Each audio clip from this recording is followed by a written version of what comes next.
We are live. Sunday night baseball. Got the Padres and the Mets. This just feels like a weird matchup to me, and I don't know why. Yeah, it's probably because it's not an NL West or NL Central like matchup. That's fair. Well, I mean, it's NL West, NL East. Yeah, for sure. But it's we're so used to either like The Phillies or yeah, I guess we do have a lot of like pairings with the NL East. That's true.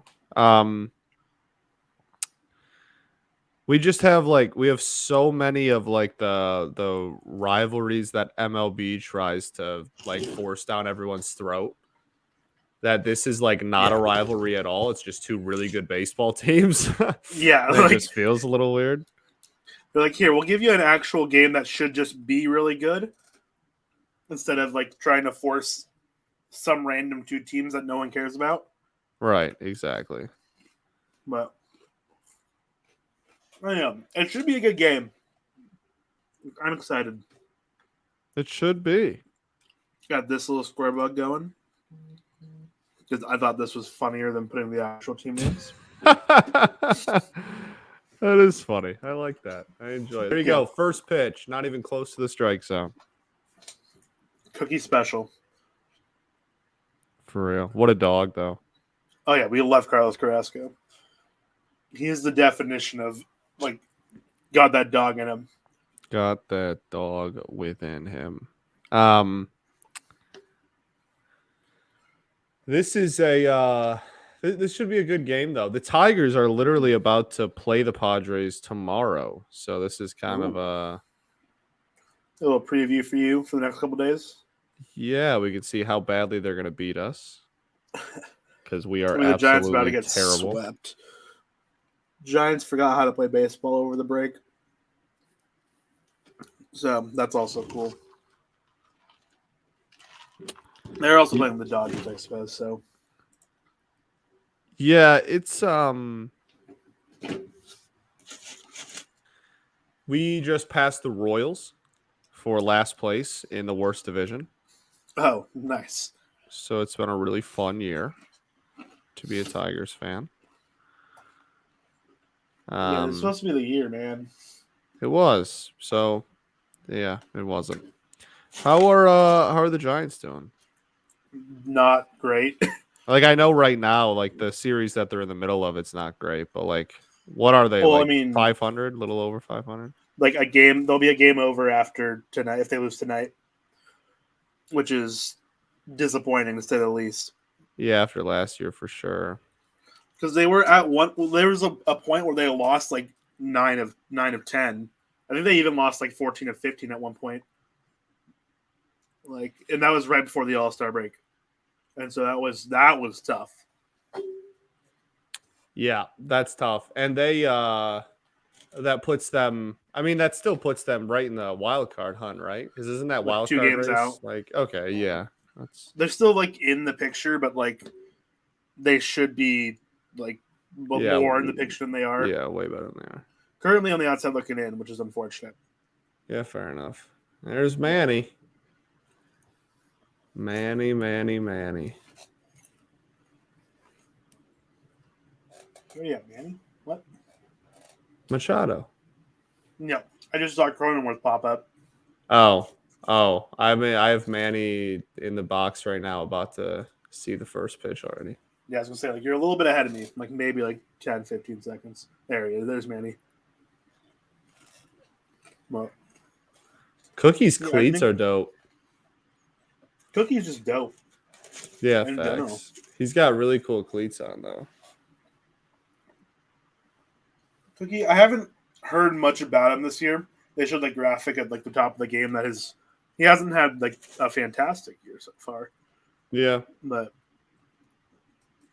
I mean, when you're trying to make up for the lost production of DeGrom and then Scherzer for a while, like, only so much you can do. His cleats are really cool too. I just wanted to mention that as well. Got a glimpse of them finally. Yeah, they are cool.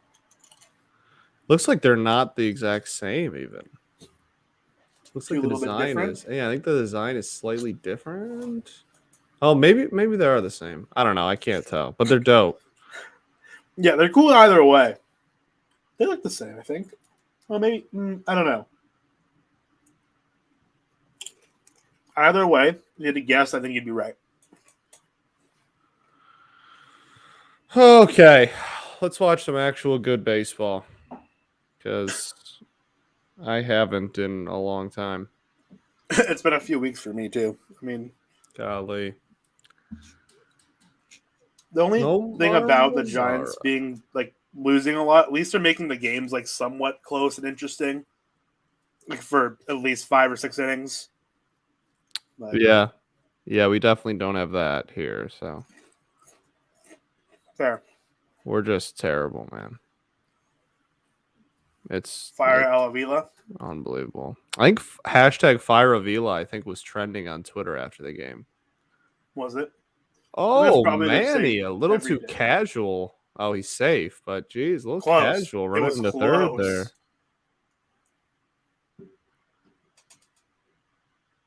Yeah, that was extremely close. That should be a lot closer than it needs to be. Ooh. Yeah, he's safe by like 8 inches there, Yeah. but like it shouldn't have been that close. Lindor tried to cut it off too. But Yes, he did. yeah, the Mets at one point were leading the division by what, like 14 games, something like that. Yeah, in the earlier part of the year when they got off to that really hot start, they were Yeah, they have a 1 game lead now. crushing it. So Yeah, you know, I Mets. there's a fascinating. Well, the Braves like picked it up for sure. They got off to a really slow start, and Absolutely. have picked it up. And the Phillies are just perennially 500, so they're just going to be where they are. Yeah. But the Mets are 5-5 in their last 10, and they're on a 3-game losing streak, and they're still 21 games over 500, right? Like they're still Which is winning insane. a vast majority of their games. It's just, the Braves are the reigning champs. It's obviously a very talented team. There's an old adage. I think it was Lou Piniella. It was either Lou Piniella or Tommy Lasorda. I don't remember who said it, but one of them said it. I want to say it was Lou Piniella. Said, baseball is fascinating because there's so many games that are played. Every team, no matter how good and no matter how bad you are, you're going to win 40 and you're going to lose 40. Yep. Guarantee. Best team ever lost over 40 times. Worst team ever won over 40 times, right? Like you're guaranteed to win 40, lose 40. And most teams are honestly like close to guaranteed win 50, lose 50, right? At least, yeah. It's what you do in the other 80 to 60 to 80 games that determines how good of a team you are. And it's just fascinating how, like, they're like I said, they're 500 team in their last 10 games. They're on a 3-game losing streak, whatever. And like they're still 20 games over 500 because like they got off to such a good start and it's not just the start either. Like they've been been a good team. Yeah, been a good team all year. So it's just wow. This inning really went from like, hey, this is really quick, like 1 out, 2 outs, to now bases loaded and they can't get out of it. Yeah, that was Rudy's not here, but he's certainly here in spirit. Yes, certainly. It's also funny because the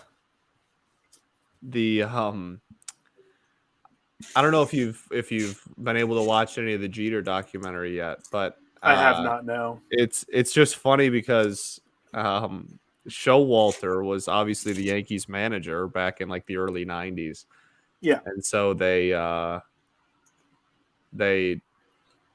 talk like to him. seeing him now like 30 years later and like still managing not only a really good team but a really good team in New York Yep. is just super funny. But honestly, I think he'll probably be known as like the Orioles manager, I think, when it's all Oh, said and done. absolutely. Unless he wins like multiple rings with the Mets here, like Yeah. I In think my head, he's the Orioles guy. yeah, Like I mostly just because growing up, he was the Orioles manager, at least right. for me. So No, it's for like sure. that's the Orioles man.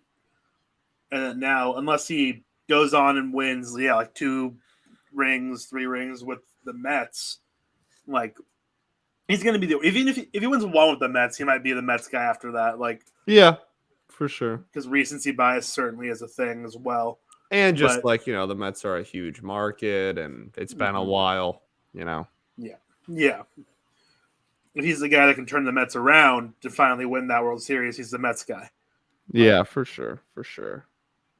so, they're showing that replay of the what was it Fridays? I think it said like the black Mets unis are just or the jerseys are Oh, just so clean. they're so They're great. so They're unbelievably hard. so insanely great, dude. They're like one of my favorite jerseys in all of sports. They're so good. Absolutely, those things go ridiculously hard. I'm gonna have to get one of those soon. Who you thinking? Top of my head, I'm like I want to get like a Degrom, because it's Yeah, Degrom, to but go. to go. And I don't really think there's much else of anyone I'd really I'd rock the actively hell want. out of all black Mike Piazza. No, yeah, absolutely. If you didn't want to go like current, like Current guys. I would rock the hell out of a Mike Piazza jersey. I'd rock a Cookie jersey as well, the Carrasco. Oh, what a play to keep the score at 0. How many pitches did he throw that in? Golly. Oh, was that Angel Hernandez at Um, first base? it might be 21, I believe. He's not at the dish. That's fine. Wow. As long as he's not behind now, he'll probably find a way to make his mark on this game somehow, some way. Yeah, I'm He's done it sure. before. I am sure. That is a hell of a playback, McNeil. 21 pitches as well. 21. Yeah, that's a little high, but honestly, it Bases probably loaded. probably could have been worse considering he did load the bases. I mean, geez. No runs come in. Like that's all you can ask for after you get into that situation. Yeah. That's a Peyton just immediately followed by Okay. just All right. just Peyton. Yeah, like we see you, Peyton. Don't worry. Yeah, I'm trying to think of any other guys like the black unis. I can get Scherzer. I like him enough. Give me Mo Vaughn, That's a hell of a pick. the dog. I love Mo Vaughn, man. Move on is that guy. He is him, dude. Literally Absolutely. like one of my favorite non-Tigers of all time, easily. That's that's a good Love pick. that man. Get a Bobby Bonilla Yeah, that'd be funny. just for the meme. Yeah. Man, he's still got like a decade left, eh? It's crazy, dude. It's gonna be like the last day is gonna be like an event. Like the last Oh Bobby yeah. Bonilla day is gonna be like a party. How far up does it go? Isn't it? Oh, I don't know. I'm gonna look it up real quick. I think it's 2031, I thought it was 2. maybe. It's either 9 or 10 years. It's something like that. Yeah. I looked up Bobby Bonilla, and then contract end is one of the top searches. 2035. Oh wow, we're not even close. He'll be 72. That's Man, crazy. That's so crazy. I love that. Vogelbach in for the Mets this game. I haven't seen him play for the Mets yet. Yeah, no, neither have I. Just acquired by the Mets for the Pittsburgh Pirates. That's kind of His fun. little card thing is he's still in a Pirates uni. Yeah. But yeah, I think I like that fit for the Mets. Yeah, me too. I mean, he's not incredible by any stretch, but He'll help. If you want a little more pop in the bat at DH, down in the lineup, whatever. He's a cheap DH option, and that's he's a lefty. Yeah, that's not a I like it. bad not a bad little small pickup there for sure. Yeah, and the trade market's just going to heat up here Oh yeah, man. next week. Today's the 1 week away officially. Yep, Today. It's a 1 week week from today away. is the deadline. So that'll be I'm so excited a fun day. because I expect it to be a very active deadline this year. Yeah, me too. Because there's so many teams that are in the race, especially with the one extra postseason team in each league. So, I feel like last year, like it was like you could have ended the season on July 31st, and it would have been like, hey, the teams that were in the playoffs that day like made the playoffs. Yep. Like the Mariners like hung around, and really besides that, like it was pretty cut and dry who was making the postseason in each league. Whereas this year, there's a huge mix. I mean, it really could go a lot of ways, and especially again with that playoff spot. Yeah, it's going to be. I expect because every year the reliever market's kind of crazy, but I expect a little more this year because I feel like a lot of bullpens on these higher end teams aren't what they want them to be. I feel like a lot of the top bullpens are on teams that aren't currently in contention or in serious contention anyway. Yes. Yeah. Well, especially like just relievers in general, their prices are so like they vary so much from year to year. Like the reliever, the reliever market is so wishy-washy year in and year out, and could be anything. It's just a fascinating thing. And there's a lot of teams that not to make everything about me, but like the Tigers have great bullpen, don't you? They have no value outside of the bullpen. That like none. Yeah. They have no hitters anyone would want. Tarek Skubal's the only starter. I don't think they're trading him with 4 years of control left. Like the only person, like people of value in this entire organization are relievers, and they have several. So like I think Andrew Chafin's going to fetch a pretty penny, I feel like. Yeah, Chafin, like a year and a half of Andrew Chafin is going to be good. Like Joe Jimenez also, same amount of time and still really cheap, having a great year. Mm-hmm. Like if you wanted to go for just like the big return and really blow it up, like Gregory Soto has 2 years of control left, and that's a lefty that throws 100. Like, there's a lot of arms in that pen that you could really do something with at the deadline. And because the reliever market is so weird, it's just, it'll be interesting to see what happens. But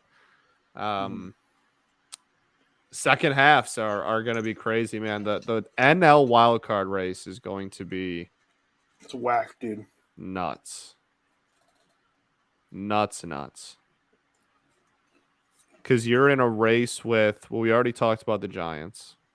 Yep. Cardinals and Brewers, one of those teams.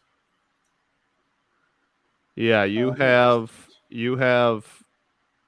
Dodgers, Mets, Brewers all in the top of their division. Then Braves, Padres, Cardinals are the 3 wild card spots right now. Phillies only a game back. Giants only a game and a half back. Marlins kind of look like they're cooked. Their offense has been horrible since the break. Only 5 back still, though, which is still doable. Only 5 back, yeah. So you're gonna see 5, potentially 6 teams fighting for 3 spots, and then on the American League side, you have Astros, Twins, Blue Jays Yankees, Astros, Twins all winning the division, and then Blue Jays, Rays, Mariners with the Guardians at 2.5 back, the Red Sox at 3.5 back, the White Sox at 3.5 back, finally back to 500. The Orioles only 4 back. Like you got some players Man, in the American League wild card too. So it's I gonna love the Orioles so much. yeah, the O's are definitely America's team this year.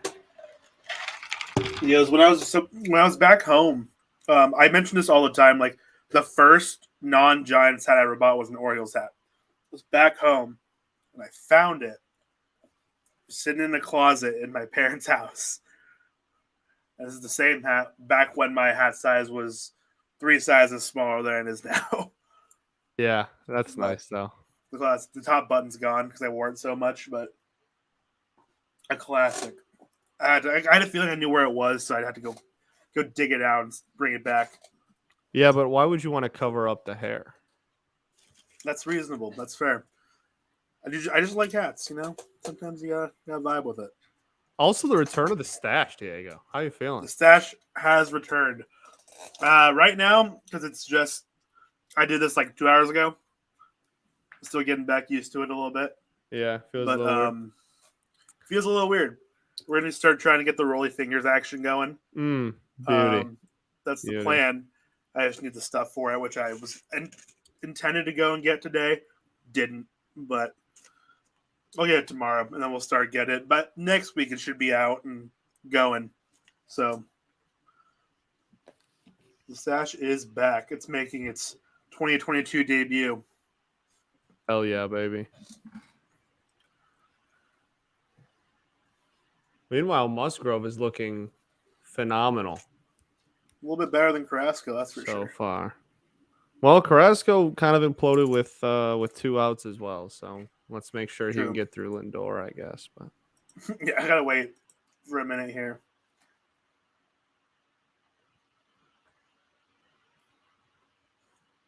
Well, Musgrove's been just like solid. Like such a good pickup for when he got to um, San Diego. that was a nasty pitch to end the inning. Well, about to say because I'm still a little behind.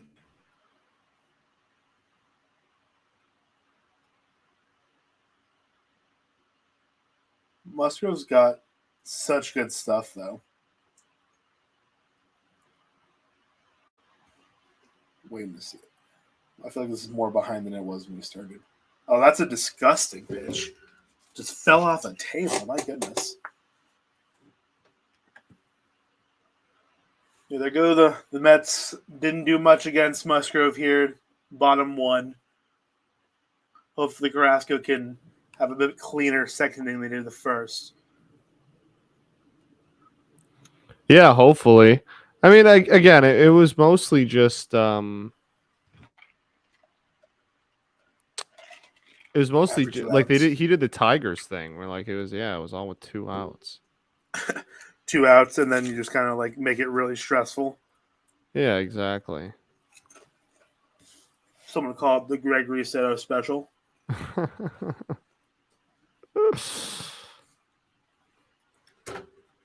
The streets are sad. Anyway, Streets. the streets know.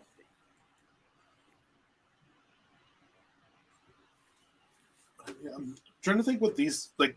I mean, going back to the deadline, these two teams I'd imagine would be more active than not, especially the Mets, considering they're in that tight race for the division. Right. But I'm trying to think of what they're going to actually go for, because like they've got a solid lineup, like top to bottom for the most part. Yeah, I mean, you know, like we said earlier, every team could always use reliever help. Right. So I mean, that's like the obvious thing, but do they need starters? yeah, I mean, like you know, again, maybe. you can never Have enough. not have enough starters. I'm not super familiar with who's in their bullpen, so I'm gonna take a little look. Like This little Mr. Met graphic. They got Mr. Met. They got closer on lock and like it's not a bad pen for sure. Like Diaz is obviously having a really solid year, but you know, you can always use more relievers, right? There's no Trevor Mayhurt. I think he was. If he's not right now, he has been. Don't see him in this bullpen on the. Oh, did he blow? Did he blow his arm out? I have no idea. I don't I often keep don't track remember. of Trevor May. I'll look it up real quick. Do a little Google. I genuinely don't remember. And then, like, But I feel same like the Padres too. Like, looking at them, I mean, I'm not sure they need to go all in on a trade because they're just going to get Tatis back. That's going to be their deadline acquisition. Is like, yeah, right. they're going to get their best player back just naturally without having to get rid of anybody. So, Exactly, and like, yeah, it's. I mean, they've already. The Padres will make moves. Like, it's just I feel like their bullpen could use some help. yeah, I feel like it's the middle guys they need. Like they've got the back end pretty much on lock. With Rogers, and then they have guys like Prismet that come out of the pen that's really good. Who else here? Like, this would be a Maybe really it's just- fun playoff matchup. Oh, yeah, absolutely. If this was a postseason matchup, this would be dope. It very well could be too.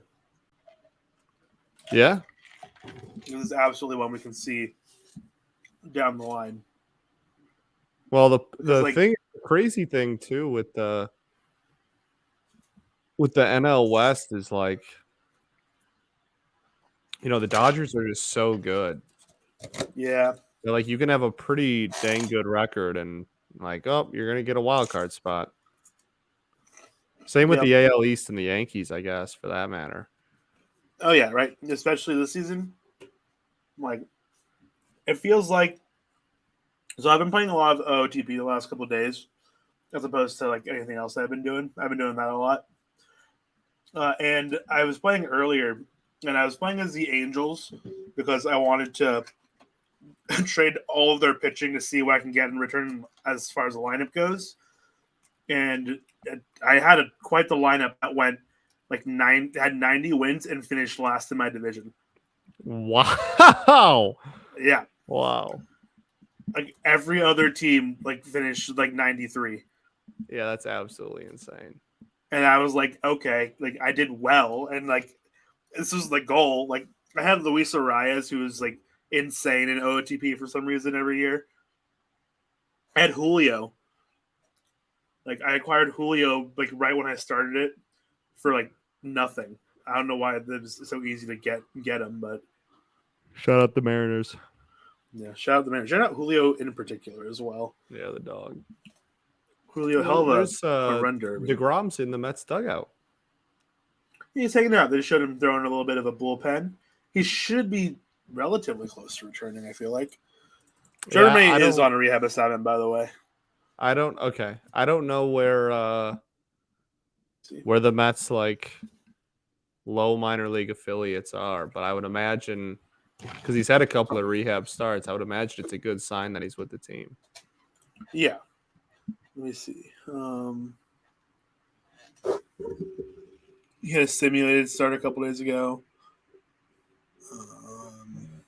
They have the St. Lucie Mets. That's the only minor league affiliate I can think of off the top of my head. It's minor league teams. Syracuse, Bremerton, Brooklyn, St. Lucie. Okay, so I guess they're all kind of over there. They're all close. They're in the area.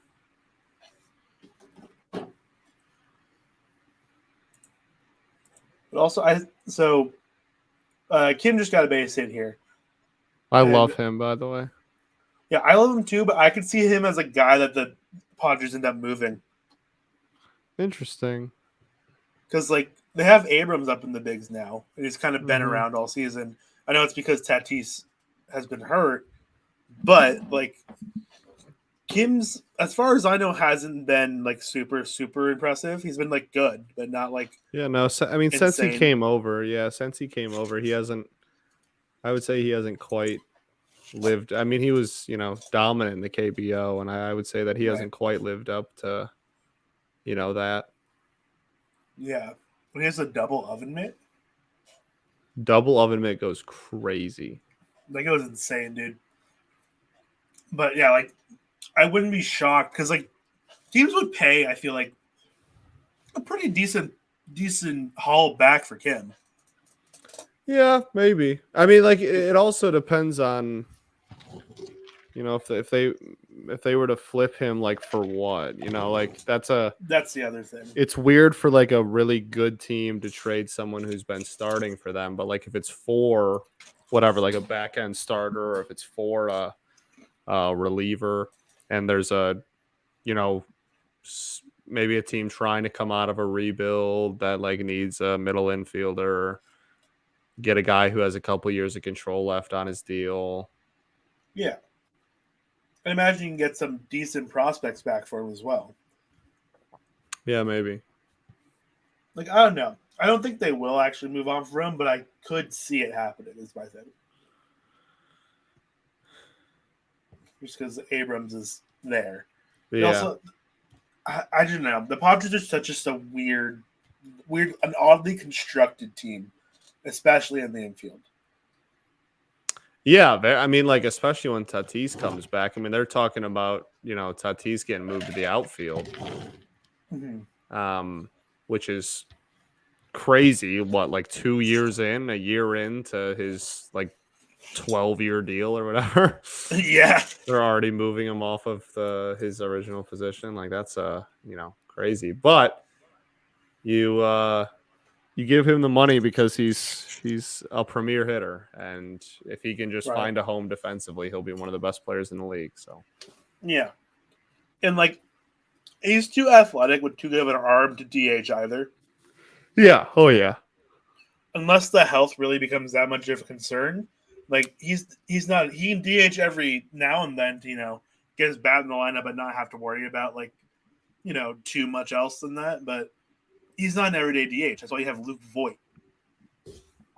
yeah. No, he's definitely finding a place in the field. Just a matter of where. I mean, there's been talks about him playing center. Uh, you know, obviously they'll see what happens at shortstop.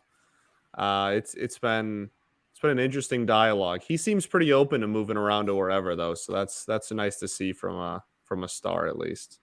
Yeah, especially such a young one. Yeah. Like I don't know. I'd love to see him continue to play shortstop because he is got a cannon for an arm. Makes a lot of errors. But yeah, that's also another reason why I would like to continue to see him play shortstop as a Giants fan. Fair enough.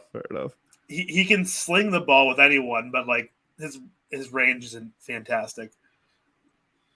Yeah, he does have a cannon, which again is like why center field, if he was to move off of shortstop, center field could be a pretty viable option. He's certainly athletic enough to like track down balls in center. Yeah, for sure. I mean, they played him in right a little bit last year, didn't they? Yeah, I mean they played him in center too. I mean, yeah. Yeah. So like,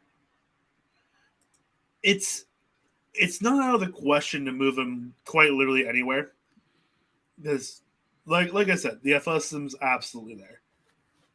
It's just a matter of where is he gonna end up? Where is he willing to end up? Like, because you're not putting him at second. Like, Yeah, I don't think that's gonna happen either. Also, like, how about a career resurgence? I guess from what a pickoff attempt, golly. Kind of like a career resurgence from Jurickson Profar, who went from the number one overall prospect in all of baseball when he was coming up through Texas. People thought he was the future of the league. Then never really lived up to it, bounced around, came through Texas, then went to Oakland, then, bounced around, landed in San Diego, and now is, he's not an MVP candidate or anything, but like he's a leadoff hitter for a really good baseball team. Yeah, no, absolutely. He's really Carson's also here. I don't know why he just I think Payne did that. Hey, Carson. I was gonna say I popped up and then it said I got removed. I was like, I was listening to Scott. I was like, what's going on? I'm like, Not me.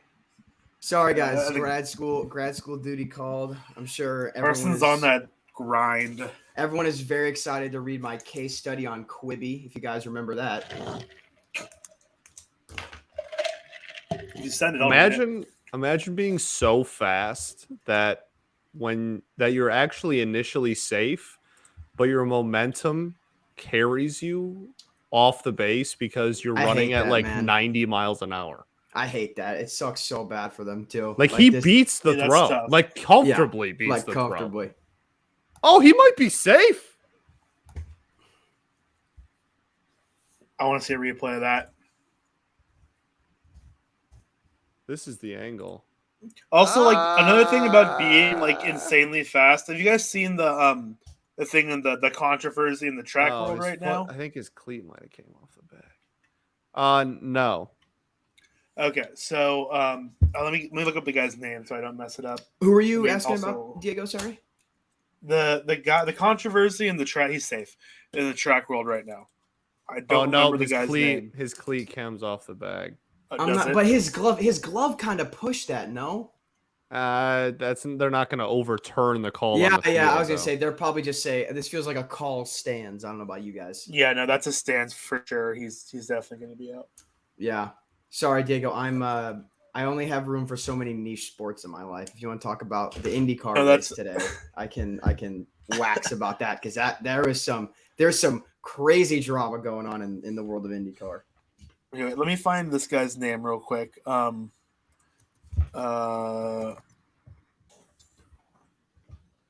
don't remember his name.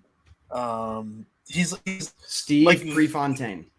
No. Okay, I found it. So the guy's name, still causing drama. Reasonable. So Devin Allen is the guy's name. If you heard the name, he was signed by the Philadelphia Eagles to play wide receiver this year. But he's a track star. Went to Oregon, the best, one of, if not the best hurdler in the world as far as track and field goes. So at the World Championships this last, I think it was this last weekend, maybe it was sometime this week, he was disqualified for a false start because he reacted 1/1000th of a second too fast to the starting gun. That is so unfortunate. I did see that, and by the naked eye, you literally can't see him go for they even did it in slow-mo, and I was like, what the hell are they talking about? No, absolutely. You're like looks like a great start to me. Yeah, it just looks like he's better than all of you. I don't know what to say. He got disqualified for being too good. Is basically what happened. Man. His reaction is like, oh, your reaction time is too fast. It's like, okay. So he's practiced and become too skilled to compete against other runners. And he was considered the favorite too. That's unfair. This guy is that is a little unfair. Yeah, it's insane. And it was just like a qualifying race to make it to something else. Another race that goes to. Is you doing your B-reel right now, Carson? Yep. But it's a qualifying race. I know I'm like an hour late. late. Scott did it at the top of the stream too. Y'all know where I was. I was grinding on a fair. paper. I didn't see the noti until Yeah, but this guy's went to school at Oregon. He's from Oregon. Whatever the next level is being held in Oregon, and he didn't get a chance to qualify for that because he was disqualified over this. It's unfair. It's ridiculous, dude. It's crazy. And I just think it's dumb. Why are we punishing? It really this guy for being the too replay good? is wild, man. You really can't see anything on the replays. It's actually nuts. Yeah, and there's a good chance this is his last one because he's gonna go to camp with the Eagles here soon. So, all right, it's just dumb, man. It's ridiculous. You guys want to hear? While it's still commercial, you want to hear the IndyCar drama in the last couple of weeks? So How much drama can there be in IndyCar? So the guy won the championship last year, right? He signed a 2-year contract with a team with a option for year 3. So the team, Chip Ganassi, they announced, hey, we're picking up Alex Palou's team option. We're excited to have him back for next year and another year of championship racing. The same day, McLaren, another top team, comes out and says, we've literally 3 hours later is like, we've signed Alex Palou to a multi-year contract starting in 2023. And Ganassi was like, no, you haven't. We have a contract with him for next year. And then Palou came out on his Twitter and was like, I never authorized Ganassi to announce this. I never agreed to come back. And they were like, you don't get to pick if you come back or not. You have an option in the contract. You are in breach right now. And so Palou has been cut off of remote access to all of his team data. So he can't do any work from home. If he wants to basically chew film, he has to go to the team facility. All of his teammates are pissed at him. Apparently the entire field sponsors have called Ganassi to be like, we're not pulling our sponsorship, but if he drives for you next year, we might pull our sponsorship. And apparently the team owner for Ganassi privately, not publicly, has been like, he's never effing driving for me again. He might get pulled out of the car. And he's 23 and maybe a top 5 driver in the entire circuit. And he may be done in the sport of IndyCar because no one's going to want to touch him. So there's a lot of drama. Crazy. Yeah. And that's hilarious though. All that dropped. And then the next day, one of his teammates, who's the best driver in the entire circuit, won. And in the post-race press conference was like, yeah, I think it just goes to show when you have open communication with your team and you have that great relationship with the people in your corner, good things can happen. And I was just I'm like, that man is subtweeting his teammates so hard with that. He's I wake up and I piss excellence. That's literally what he did. He literally was like, it's the crazy bestest ever is, plain and simple.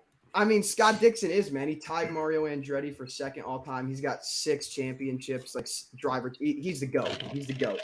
And he basically all that drama happened. And then 12 hours later won the race and was just like, I'm that guy, pal. I'm that guy. And then you're not that guy. You're not that guy. 2 races after that. Yeah, it's been nuts. Yeah. No, that's nutty for sure. Yeah, and I don't know what's honestly, what's probably gonna happen is McLaren is gonna have to pay to buy out Palou's contract, which is crazy. It's we're talking $5 million. They're just I don't know. It's gonna be nuts. An IndyCar is probably not. I mean, the best $5 million for IndyCar is definitely more than it is for the NFL, NBA. That's $5 million is what the top guy in IndyCar makes in salary, not including sponsorships. That's top driver makes about $4 or $5 million. So they're gonna get top. It's like if someone were to just buy out Trout's contract, in terms of money at least. They go, congrats, you're on the hook for $35 million. That's kind of whack. Pete almost went on both of those last 2. He definitely did. That was close. Yeah, but I mean, he probably won, but it's Angel Hernandez at first, so it is Angel. I'm just gonna assume he's wrong. Plus, the Mets media machine is just different barrels on all these dudes' bats is crazy. No, I noticed that. You're talking about Jeff McNeil's wiffle ball bat looking bat. So he has the weird there is no knob at the bottom, right? Yeah. And then Pete Alonso's knob was. Did slanted. you see Pete's? It was slanted. Yeah. It was diagonal. I wanted to talk about that too. Scott, the Midwest the Midwest just came out when you said ridiculous. Diagonal. You hit the diagonal. I heard that. It was. Dude. I heard that nasally. Yeah. What are we? Everybody's got a different knob on their bat. It's crazy. It's weird. It's not weird. I like it. It's cool. Heck of a play there in center. It's just very much so. Drastic. Ruiz, dude, that dude's so fast. Ruiz is so fast. I know. I mean, and speedy boy. That's a skinny legend out there too. That man is rail thin. There's Dan Vogelbach's getting a standing O. What the heck? His debut. Is this the debut? Yeah, I think it is. I think it's his first game, at least as a starter. Diego, it really sucks because I had that incredible Vogelbach punchline a couple weeks ago, and then now he's traded to the Dude, Mets. He's so thick. Yeah. Goodness, dude. What a thick human being.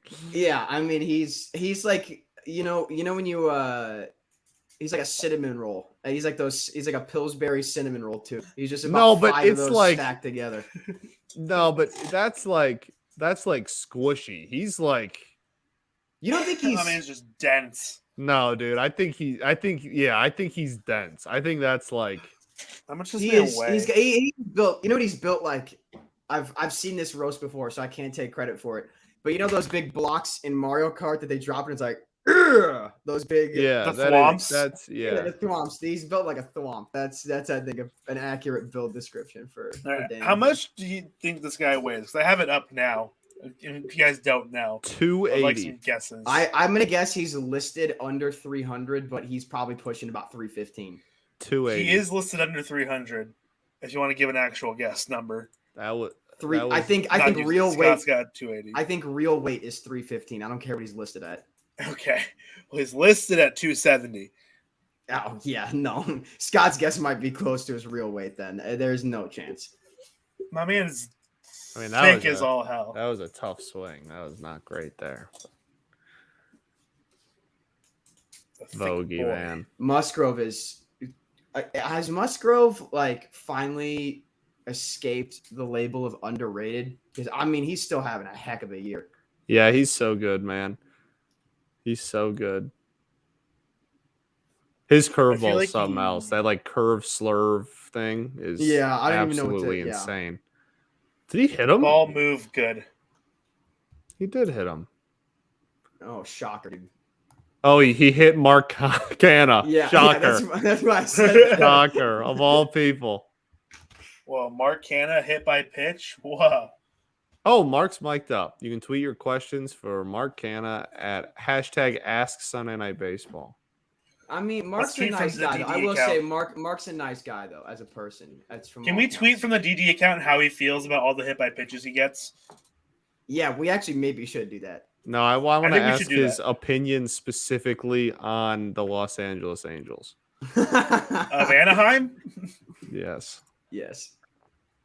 Luis Guillorme. My goodness. I love this Good kid. guy. Scott, are you going to fire Al tonight? Well, Sammy, unfortunately, I don't have jurisdiction to do that. You don't? Unfortunately, that's out of my above my pay grade, sadly. I did see But a great. If you I'm looked sorry, at the go ahead. replies of everything I post on any platform, you'd think that I was in charge because that's all I see literally all day, every day. And it is Guys, go Unreal. be nice to tell Scott that he's got a nice sweatshirt in his Twitter replies. All right, let's get some positivity in there. All right, well, I do, but that's what I. Yeah, what, He's like, correct. Yeah, like, no, I was just agreeing with you. I'm not lobbing. I'm not lobbing a compliment I don't believe in here. Speaking of Diego, mustache looks Mustache is back. unbelievably good. Thank Like, you. Thank I'm you. sure that's already been acknowledged, but It has just to. good heavens, if I could talk about it for 30 minutes. Yeah, it's phenomenal. Thank you. Mustache is back. Mustache May in July. I'm fine with that. It's is there a facial hair that starts with a J? Jolly. It's a Jolly July. I don't hate that. I was like, I was trying to figure out what you're going for. I'm like, I don't know. I mentioned this earlier to Scott. It's like by next week, the goal is to have like the rolly fingers kind of going. I just have to You gotta get. You got mustache wax. the. Do you have like I was gonna say? Do you have the wax to help get it? I nice have and some curled? renders somewhere, but it's old, so I need some new stuff anyway. Peyton said that. Yeah, that'd be solid. The old rolly fingers action going. How do we feel about these Padres uniforms? Because I feel like I always go back and forth on them. Not like the overall design, obviously. The redesign's fantastic, going back to the mustard and brown. But I these like alternate, or not even alt. I guess these I don't know. I don't know how I feel about it. I am pro anything that is not traditional, like gray or white pants, because it never Gotcha. happens, and I love it. I will say That's Musgrove with the yellow belt is phenomenal, and I wish Yeah. that was Yellow belt mint. goes crazy. I wish that because I think the Musgrove's catcher's got rocking a brown belt. I know Hosmer's got the brown. I feel like I didn't know that. I thought belts were. I did not know belts weren't mandatory, like color.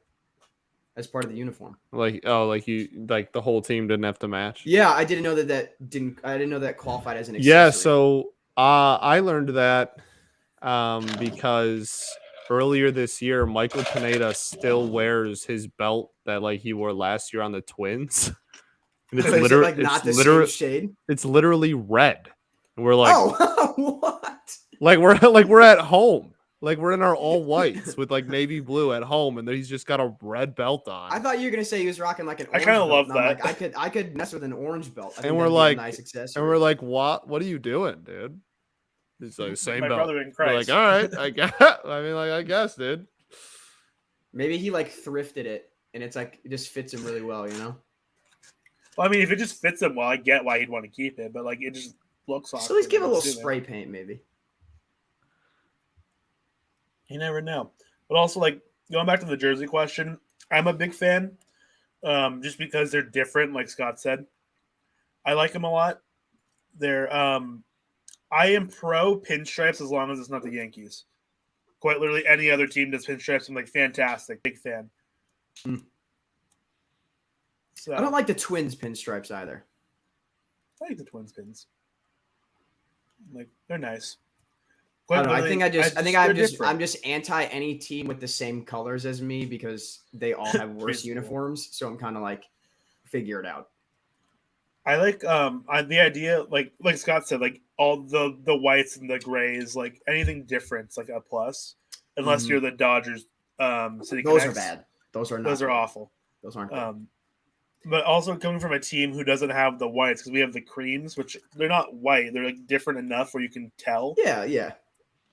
And I'm like, okay, like because whenever I'm watching another game with a team with whites, like the very clean white uniforms, I'm like, oh yeah, ours are different. Like it's you can tell. So I think it also helps you guys have like the matte helmet, not the gloss helmet. The matte helmet goes hard. That I think it. I'm back and forth. I like the honestly one of the most underrated things. I think we're talking about like advancement of like baseball gear is the 3D helmet.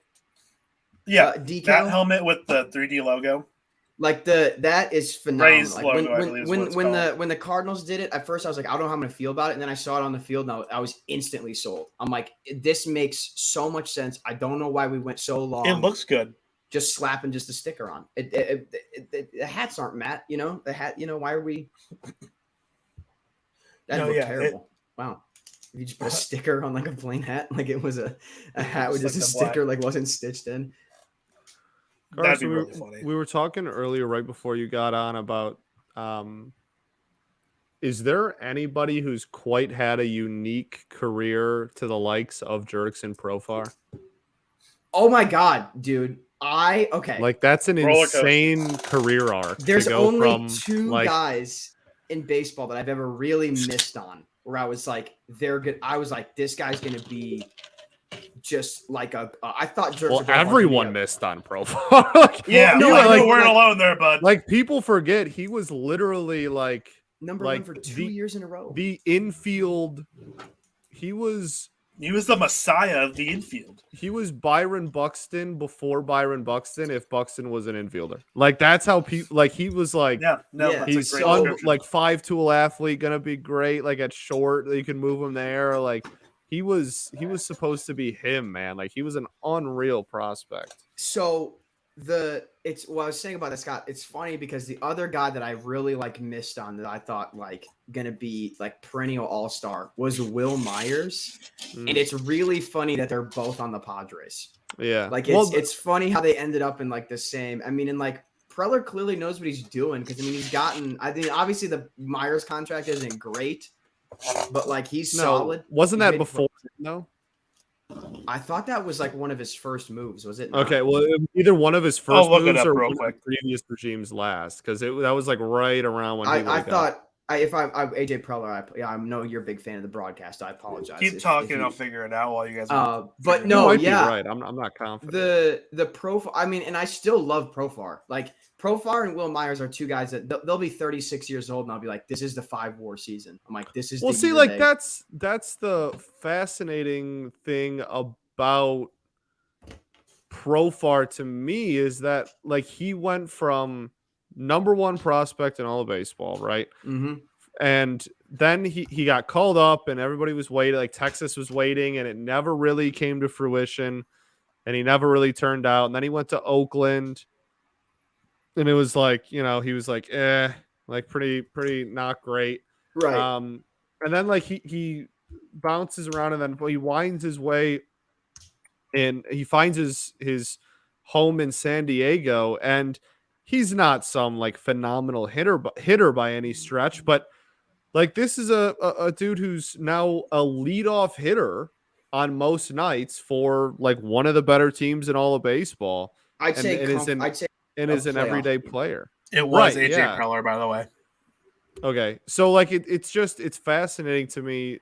His career is so unique in the sense that like he went from number one overall pick to like everyone saying he was like one of the biggest busts, like honestly ever. But then like he kind of found his way back, and now he's like not half good. bad. And like I said, he's literally the leadoff hitter for like playoff team and one of the better teams in baseball. Scott, I know you said that Texas was sort of waiting and stuff, and I'll be honest, like if I looked it up on BREF because I just wanted to make sure that I wasn't, talking nonsense. His 2018, I mean, I'm looking at a 254, 335, 458 triple slash, 20 bombs. Next year one in Oakland. I mean, batting average was in the tank, but I mean, 301 OBP, 410 slug, 20 bombs again. Like I think that he's proven. I think he's had one good year in Texas, one good year in Oakland. I think you could argue he's found success everywhere he's been. He's a 2-win player before August right now. He's on pace to have comfortably the best year of his career this year. He has 2.9 WAR so far this year. D-WAR. He has 2 on Fangraphs. And something I struggle with that I think, or at least I struggle to explain, I think, to a lot of my friends that are maybe, I think especially basketball. That ball was fans. Absolutely cranked, by the way, foul. Yeah, that was, I think, about a half pitch. Good Lord, the Crone zone, baby. The Crone. Yeah, I love Jay Cronenworth, dude. Like a Michigan legend, 2-way star at U of M. 2-way Michigan legend. Yeah, man. He was like a good, solid. He wasn't the best reliever on the team, but like he was like a solid reliever. Yeah, that's what I thought. I thought he was a solid reliever. For a second, I thought Scott was telling me he was, Kevin Kopps out. That guy. Never mind. Yeah. I think something that I really struggle with, and maybe you guys can at least provide a little of your own life experience towards this as well. Something that I think I've really struggled with before is trying to explain to my friends that are maybe more basketball or football fans of like, it is possible for someone to be a top 25 prospect in baseball. And like, if they have like a 10 WAR career, that's still a success. Like from a front office standpoint, like straight up, like you could be a 10 WAR player for your, like, is Jurickson Profar a bust? I don't even know if I could necessarily call him a bust because like you would argue he's had 3 productive major league seasons. If he has 2-3 more, like if he has 6-7 years of 2-win ball, 3-win ball, like that's better. That's more WAR than Ryan Howard had in his career. Like truly. Right. So like the interesting thing for me when I try to explain it to them, because like, if casual or baseball fans aren't going to look at like prospects rankings or anything, but like the draft is something like you can grasp. The draft is something that like you can watch, you can look up like who was taken at what thing. It's not an ever rolling list like prospect list. So like that's how I usually point at it. And you like, just if you're bored one night, just look up the history of the number 1 overall pick and how and how like unbelievably mid it is in comparison to like any other sport. And so it's that's like the thing that I always is like a fascinating conversation with people that aren't like super into baseball, talking to them about the draft and how like, there's 20 rounds. And if, 3 of them play productive innings at the major league level, that's like a massive That's a success. Fantastic If you have a top 5 pick in a draft and that person is even like a solid everyday starter, not even necessarily like an all-star or whatever. If you have a top 5 Big pick success. and they're just like an everyday starter for you for 6 years and like they, on a winning ball club, like that's a like major success story. So like Andrew Vaughn, I think, is like a great example of this, where like, is he a overtly productive like play? No, I mean, he's got like less than 1 WAR on the year, but he's playing every day. He's playing every day on a winning ball club, and he's a productive member. If he's worth 2 WAR every year for, like you said, Scott, like 6, 7, 8 years, that's a good career. That's a fantastic career. That is, you got to, there's baseball is so unique because of just how many sheer players have the chance to take your spot. Like the floor, the bar to, in my opinion, to be considered not a bust is so low, so much lower than people think. Yes, man, that's what makes baseball so unique. Profar debuted at 19. Yes, he's still got insane. Like he has a while. Like he's 29. He's 29. Yeah, like Profar hypothetically could be a 1.5 WAR player for the next 8 years, and I can wrap my brain around that happening, and he would end with 18, 19 on BREF just under WAR. 20 WAR on BREF. Yeah. And that's that's what you want. You need like you don't win a championship if you're 7th best player, you need your 6th, 7th, even your 5th best player to be a 2-3 WAR guy. Like that. Yeah. And he's cheap and you can line him up anywhere. Like you said, you can hit him leadoff. You can drop him down to 9th if you want that, if you believe in that like second leadoff hitter philosophy. I don't know. I've always been a Profar fan, so I love seeing him succeed. The Mets have now had back-to-back like slow dribblers in the infield, like swinging bunts against them in the infield, and have yet to record an out.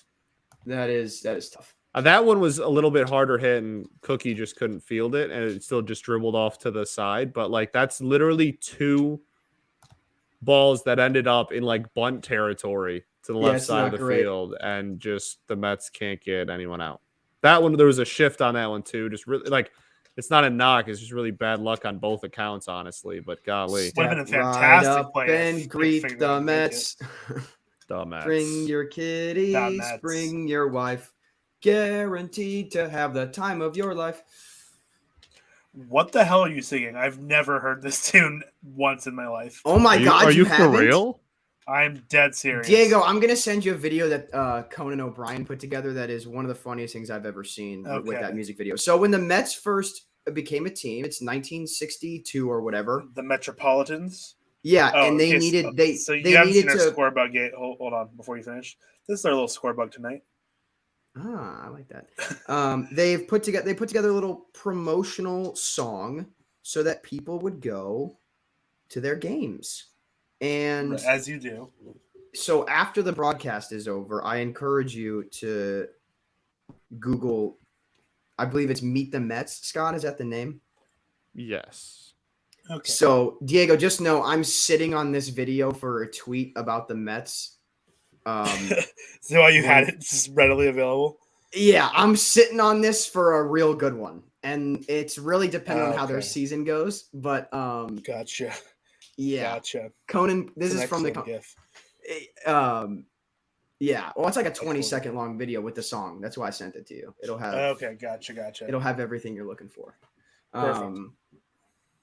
But yeah, that's why I was singing that. And it's also it's like how you can sing New York, New York whenever the Yankees like get eliminated from the playoffs. Whenever the Mets have a nice fumble, you can just put that song over. Like if they boot another ball this inning, you will see Step right up and greet the Mets, and then they'll cut in Keith Hernandez. Booted by McNeil. It was really so it was really big for the Mets in the 80s. That was like okay.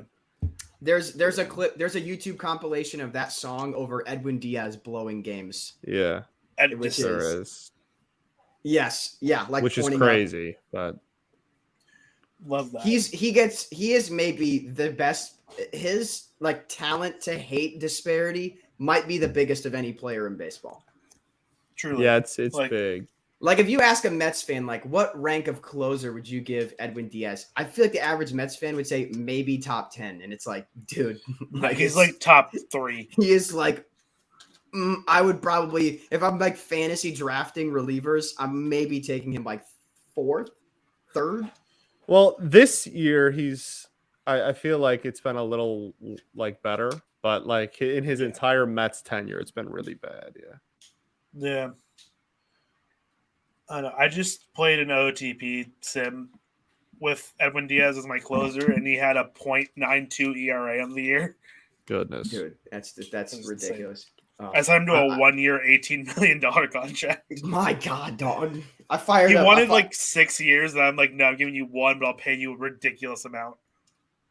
I fired up a new Cardinal save yesterday, getting into it slowly but surely. It's crazy the trade value Paul DeJong used to have in OOTP. Like an OOTP 21, you could trade Paul DeJong for Freddie Freeman like straight up in OOTP 21. Like that's the fall from grace we're talking about. True fall from grace, if there was one. Okay. I'm now looking at top 100 prospects in baseball in Right the now? year. Well, I'm going back in time. Gotcha. 20. Pass. Let's do 20. Do 2011. Let's do 2013. Okay, I just picked a random Because year. that's 2011 2013. 2013 is the year that profile. Oh my goodness. No, actually I'm kidding. This is depressing as hell. We're not doing this here. So many. Is it depressing for you or just in general? No, it's depressing because there's a lot of people that are no longer with us in the top 10 alone. Oh, There's really? like 3 okay. in the top 10. All right. Oh, is it? Is yeah, that the Oscar Taveras year? Tavares is 3, Fernandez is 7, and is- Skaggs is 10. Wow. Yikes. Rest in peace Rip. to all 3 of those gentlemen. That's tough. Jeez, man. I mean, it's fascinating though because that's the Profar number 1 year. Mhm. Number 2 prospect in all of baseball in 2013 would be Dylan Bundy. Yeah, like then- not a bust. Like No, we'll see the thing with, and Garrett can go way more in depth about Bundy's career. But the fascinating thing about Bundy is like he was a high school legend, and like he would like look at Dylan Bundy's high school like draft year. He was ridiculous, redonkulous, dude. And so like, and everybody thought he had an incredible fastball and like this unreal changeup and everything like. Everybody like max press for Dylan Bundy? He was insane his last year in high school. Jesus and so, like, Christ! Yeah, man, so, like, his is nuts. He was literally considered to be like one of the best American-born like high school players like of the 2000 like since 2000 like literally. And, he had a .3 ERA his senior year of high school. Yeah, he was absolutely insane. That adds up. That adds up for so. Sure. And so, like, like prep arm, everybody's got, super high ceiling, but like, especially with prep arms, like prep anything really, like there's so much variance on what can happen, and there's so much like you don't know if like the Tigers just did it right. We just took Jackson Jobe last how's year. He been, by the way?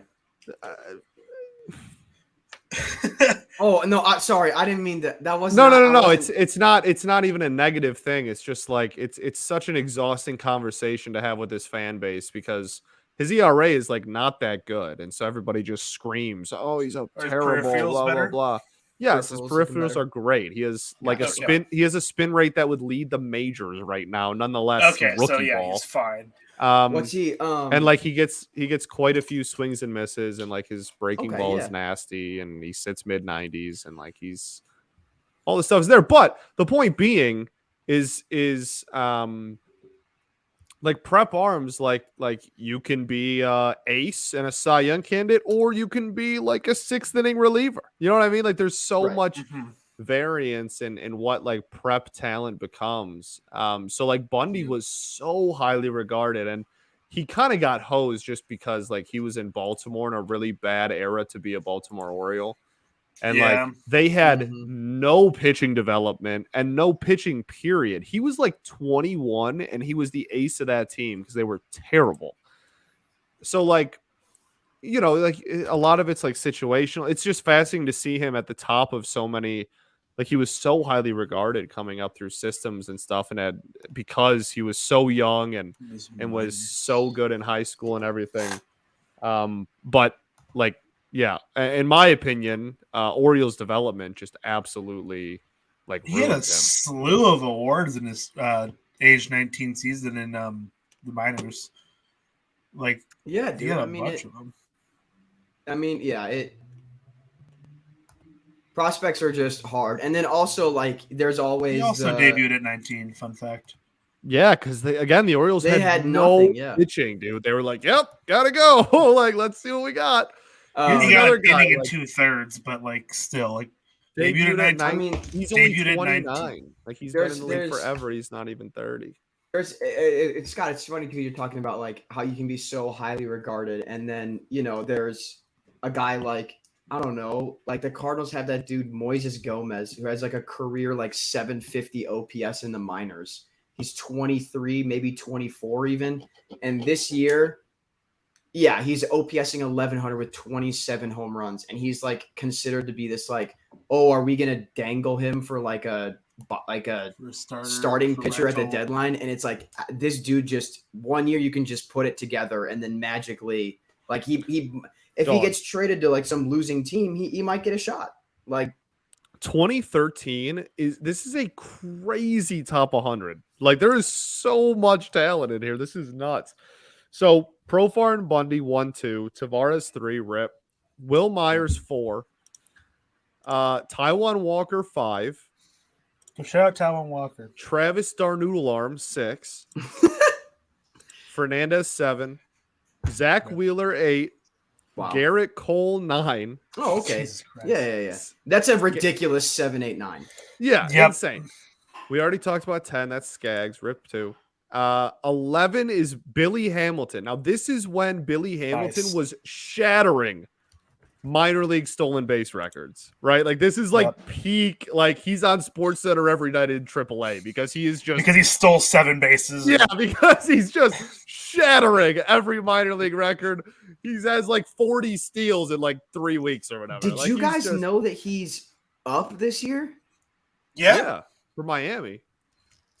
We talked about this recently. Pulled up the beer again. By the way, 10 WAR player for his career. Like, well, I love Billy Hamilton. His base running. I mean, goodness, man. I'd buy a Billy Hamilton Southside jersey from He never even like. Listen to these 700 OPS. Listen to these. And yet listen to these stolen base totals. From 2014 to 2017. He had 1 year with an OBP over 300, and yet 56 stolen bases, 57 stolen bases, 58 stolen bases, 59 stolen bases. He had in 2012 in the minor leagues between high A and double A, 155 stolen bases. Insane. Which is absurd because the year before he had 103 in single A. Dude, never forget though when he got called up. He had 22 plate appearances and stole 13 bases. Yep. That's just... Billy Hamilton is that guy on the base paths. Like, is he gonna be like the last guy for like a long time? Never mind. I take that back. I take that back. I guess maybe. Like, hold on. Is he gonna be? What's your question? Yeah. It was first going to be, is he going to be the first guy for a long time to get to 300 career stolen bases? And then I was like, I'm like Acuna and J-Rod exist. But then I was like, what's Acuna at? Like, it might be another 5 years. Like, it's plausible that you'll have someone here in the next 10 years get to 300. In the next 10, but like I meant in like there's going to be, I think, a bit of a dry spell before we get to that like plateau or that. Okay, listen, keep listening. This top 100 is nuts, okay? So we have Billy at 11, Miguel Sano at 12. I know he's had his whatever this year, but like, you know, damn good player. Solid still. Christian Yelich 13, Francisco Lindor 14, Jameson Taillon 15, Javi Baez 16, talent. Trevor B asterisk UER 17. Then 18 is where we finally on this list get a dude that like didn't actually turn into anything. Who is it? And that's Danny Holtzen, who was a top prospect for the Chicago Cubs and made entire major league career 3 1/3 innings, 5 strikeouts of 0 ERA baseball for what it's worth. But so is he a bust? No. Yeah, right. Yes, now, Carson. So like, what's that K time, man? That's all I gotta say. So, but then like Byron Buxton 19, who ended up then shooting up to number 1 in the following season. Xander Bogaerts 20, Nick Castellanos 21. So like, so in the top 21, you have one guy. There's one dude that like didn't do much. He just got robbed, by the way. Just painted a fastball. Goodness. That like didn't like was a complete like non-factor at the major league level. That's insane though. And had like health obviously permitting him to like continue playing at the major league level. Like that's nuts that there's one dude in the top 20. And then like even after that, the 20s, then you have Nick Castellanos 21. You have Mike Olt 22. I don't know if you guys remember Mike Olt, but yeah, I remember him with the Rangers because he was on those he was on those Rangers teams that went to the World Series. Was he part of the Ryan No, not Dempster? The one that went to the World Series, the one right after it. No. He was part of the I think Mike Olt was part of like that was the he was part of the Matt Garza trade. Who got the Garza? No, they got like Mike Montgomery. Like the Cubs got somebody from the Rangers that ended up being like a piece for them, I think, in that the player. So he was traded to by the Rangers with a player to be named later, Carl Edwards Jr., Justin Grimm. Boom. The Cubs for Matt Garza, and the Rangers sent Neil Ramirez as the player to be named later. Nice. Well, that's a trade. Lug round out Eric Hosmer, classic. Yes. So you have Michael 22, then you have Mike Zadino 23, Archie Bradley 24, Shelby Miller 25, Bubba Starling 26, John Singleton. Oh, I remember that 27. Man. We remember him for those horrible Astros teams. Yes, sir. Then Anthony Rendon 28, Noah Syndergaard 29, Carlos Correa 30. My God, dude. So in the top 30, you have 5 guys who didn't do it. I think it's 3. I think it's 3. Yeah, it's 3. You're right. Yeah, that are eligible to be counted. Yeah, it's 3. That's insane. Like, that's a top 4. 30. It's 4 with John Singleton, Bubba Starling, Mike Olt, and this other dude that I forgot where he went. Danny Holtzen. By a whisker. A whisker. Jackie Bradley Jr. 32, Julio Teheran 31. My God. Jeez. Carlos Martinez 33. All right. Gary Sanchez 36, Kevin Gausman 37, Matt Barnes 38. Oh my God. So Lair 42, like Chris Archer 46, but at least we forget when Chris Archer was a monster. That's a guy that I like Nostradamus. I was like, I don't think he's that good. He was good for a couple years. He was good in Tampa though. He had one good year in Tampa. I think he had 2, didn't he? At least. Like he fooled the matches. I swear, he's pulling the rug over people's eyes. I mean, he had 2013 to 2015. His ERA was 3.22, 3.33, 3.23. 2-time All-Star. That's 3 consecutive years of over 30 starts with a sub 3.35 ERA. His ERA plus was never below 100. 252 Ks in 2015. I mean, like I said, 2015 was a good year. I'm not a sub 1 whip. Oh, that's ground ball. That's from 2013 to 2017. His ERA plus was never below 100 for a season. Yeah, but that includes a 100 and a 103 in there. It's never below 100. That's the point. He's not. Yeah, but his floor was a league average player, which is all you can ask for most of the time. Like if that's the floor, then like you're doing fantastic. Yeah, he's solid. The prospect haul was a lot more than it needed to be. Yes, we all know that, but like he wasn't bad. Like he was good. Interesting. He was a good player. That trade becomes fascinating with the like. I don't know. It's an interesting trade. I mean, yeah. Like I think also traded for Matt Garza at one point in his career. Yeah, Matt Garza's been around the league a little bit. Matt Garza threw a no-hitter against the Detroit Tigers. I'm sorry about that, Scott. It like barely counts. Johnny Damon was our 3-hitter. Okay. I remember Matt Garza fondly, lineup. like when I look at Johnny Damon, here's what I see. He's a decent leadoff hitter. Ridiculous. I saw a great edit today because it's Comic-Con of like, no way, and Marvel just announced the first movie of Phase 7, and it was just Moneyball 2. Oh, it reminds me. I'd have to go watch the trailer for the Black Panther. Oh my God, man! Like I haven't watched it yet. I told my buddy I would. I don't want to take up too much time because I could talk about the slate. Let me tell you though, Blade, I'm gonna lose my goddamn mind for. I am so pumped for Blade. Oh, we're gonna get one a week. Carson's gonna lose his fucking mind. No, I didn't say it. I did not say it. I did not say it. I did though. Yeah, Diego did. Did you not hear him? Yeah, I know. I'm sorry. We get one a week. I'm really pumped for Blade. Also, Captain America: New World Order is gonna be dope. I already made a ton of pro wrestling jokes. Yeah, very excited. Very excited though. Marvel does know how to put out some good stuff. Well, yeah. Phase 4 has been a bit mixed, but I'm very optimistic for the next few years of that. Reasonable. They do know how to put out good stuff. They do. I think they're going to get back on the horse, is what I'm saying. Reasonable to expect. I feel like they've got some good stuff, like WandaVision, Miss Marvel. Those were both. I thought those shows were good.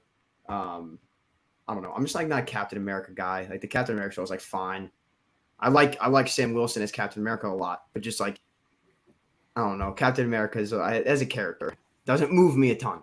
Didn't like the comics that much either. So I am unmoved. Yeah, I guess I should say I didn't like the Steve Rogers Captain America comics. I haven't read a ton of the Sam Wilson as Captain America ones. Maybe those are better. I don't know. I am illiterate, so I don't read. But I just don't read often. I'm not a big reader. I mean, I read a lot. I just don't read comics. Well, and I used to not a lot. And a buddy of mine who's like he's crashing on my couch for the next like month and a half. He's like super into comics. And it's a long time to crash on someone's couch. Well, it's like lease gap stuff, like okay, gotcha. College town apartment. Yeah. So he got me into it. Like I'm gonna be honest, man. I'm doing a lot of window shopping with it. Like it's a lot of this cover art looks pretty. Like that's a lot of what's moving me. But then they end up being good. I'm buying a lot of Ghost Rider. That's what I've noticed. I keep buying a lot of Ghost Rider, which they need to make another movie. But I know. I am into my fair share of like the nerd stuff, but like comics was never one something that moved me. Probably just because I'm not a big reader in general. Yeah. But, and it's a lot of me buying a lot of the old stuff when I say that. Like I'm out buying, like original like run, like number 20 from like 1968. I'm trying to buy those because I really like the classic. Buying the new stuff, I don't know. I like the almost not immature, but it just had a bit more like I don't know, is whimsical? I don't know what the word I'm going for here is, but like it just seemed more goofy. The cover art just seemed more goofy. Like nowadays it's like I don't know. It seems like they're taking it too seriously, and I'm like, these are books for kids. Like, let's not act like that they had more of a sense of like playfulness, like less of a word I like to use a lot is nonchalance, but I don't think that's necessarily what you're looking for. Yeah, I don't want to come across disrespectful with like the artist because like they're putting in work, and like it's not nonchalant in the sense of It's more of a sense of, hey, we understand who our target audience is, and they're going to enjoy this more than the 32-year-old man who also wants this comic. Comment in the chat. So I'm sorry, you will miss Johan Oviedo because his passport expired. So I'm terribly sorry you won't be able to see him in Toronto. He is working on getting his passport renewed as soon as possible, though.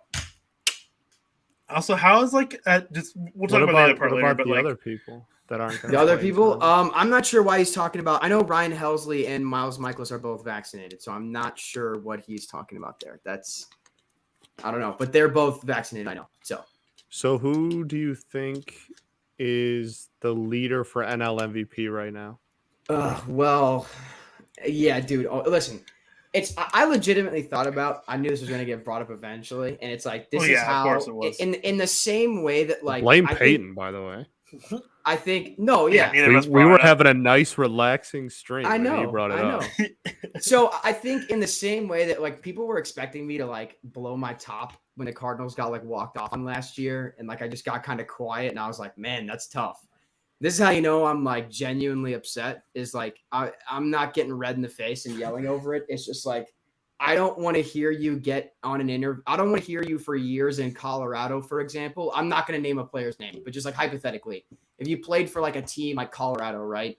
And you complained for years about how you just want to win. You just you'll do whatever it takes. You're talking about Nolan Arenado, by the way. Yeah, the name of the person throughout. This is entirely hypothetical. I'm just naming examples. Yeah, just a random name in the plot. Okay, well then don't pick the Rockies. Pick the Diamondbacks. The Diamondbacks. Another NL West NL West team known for losing. I don't want to hear an infield maybe guy. A corner infielder. I don't want to hear you publicly get on every interview for years while you're in your prime, bitch and moan about, I just want to win and I'll do anything. I'll do whatever it takes. I just want to play for a winner. And then you are gifted an opportunity from God himself, because clearly that's why you're choosing to make the decision you're making, I'm sure.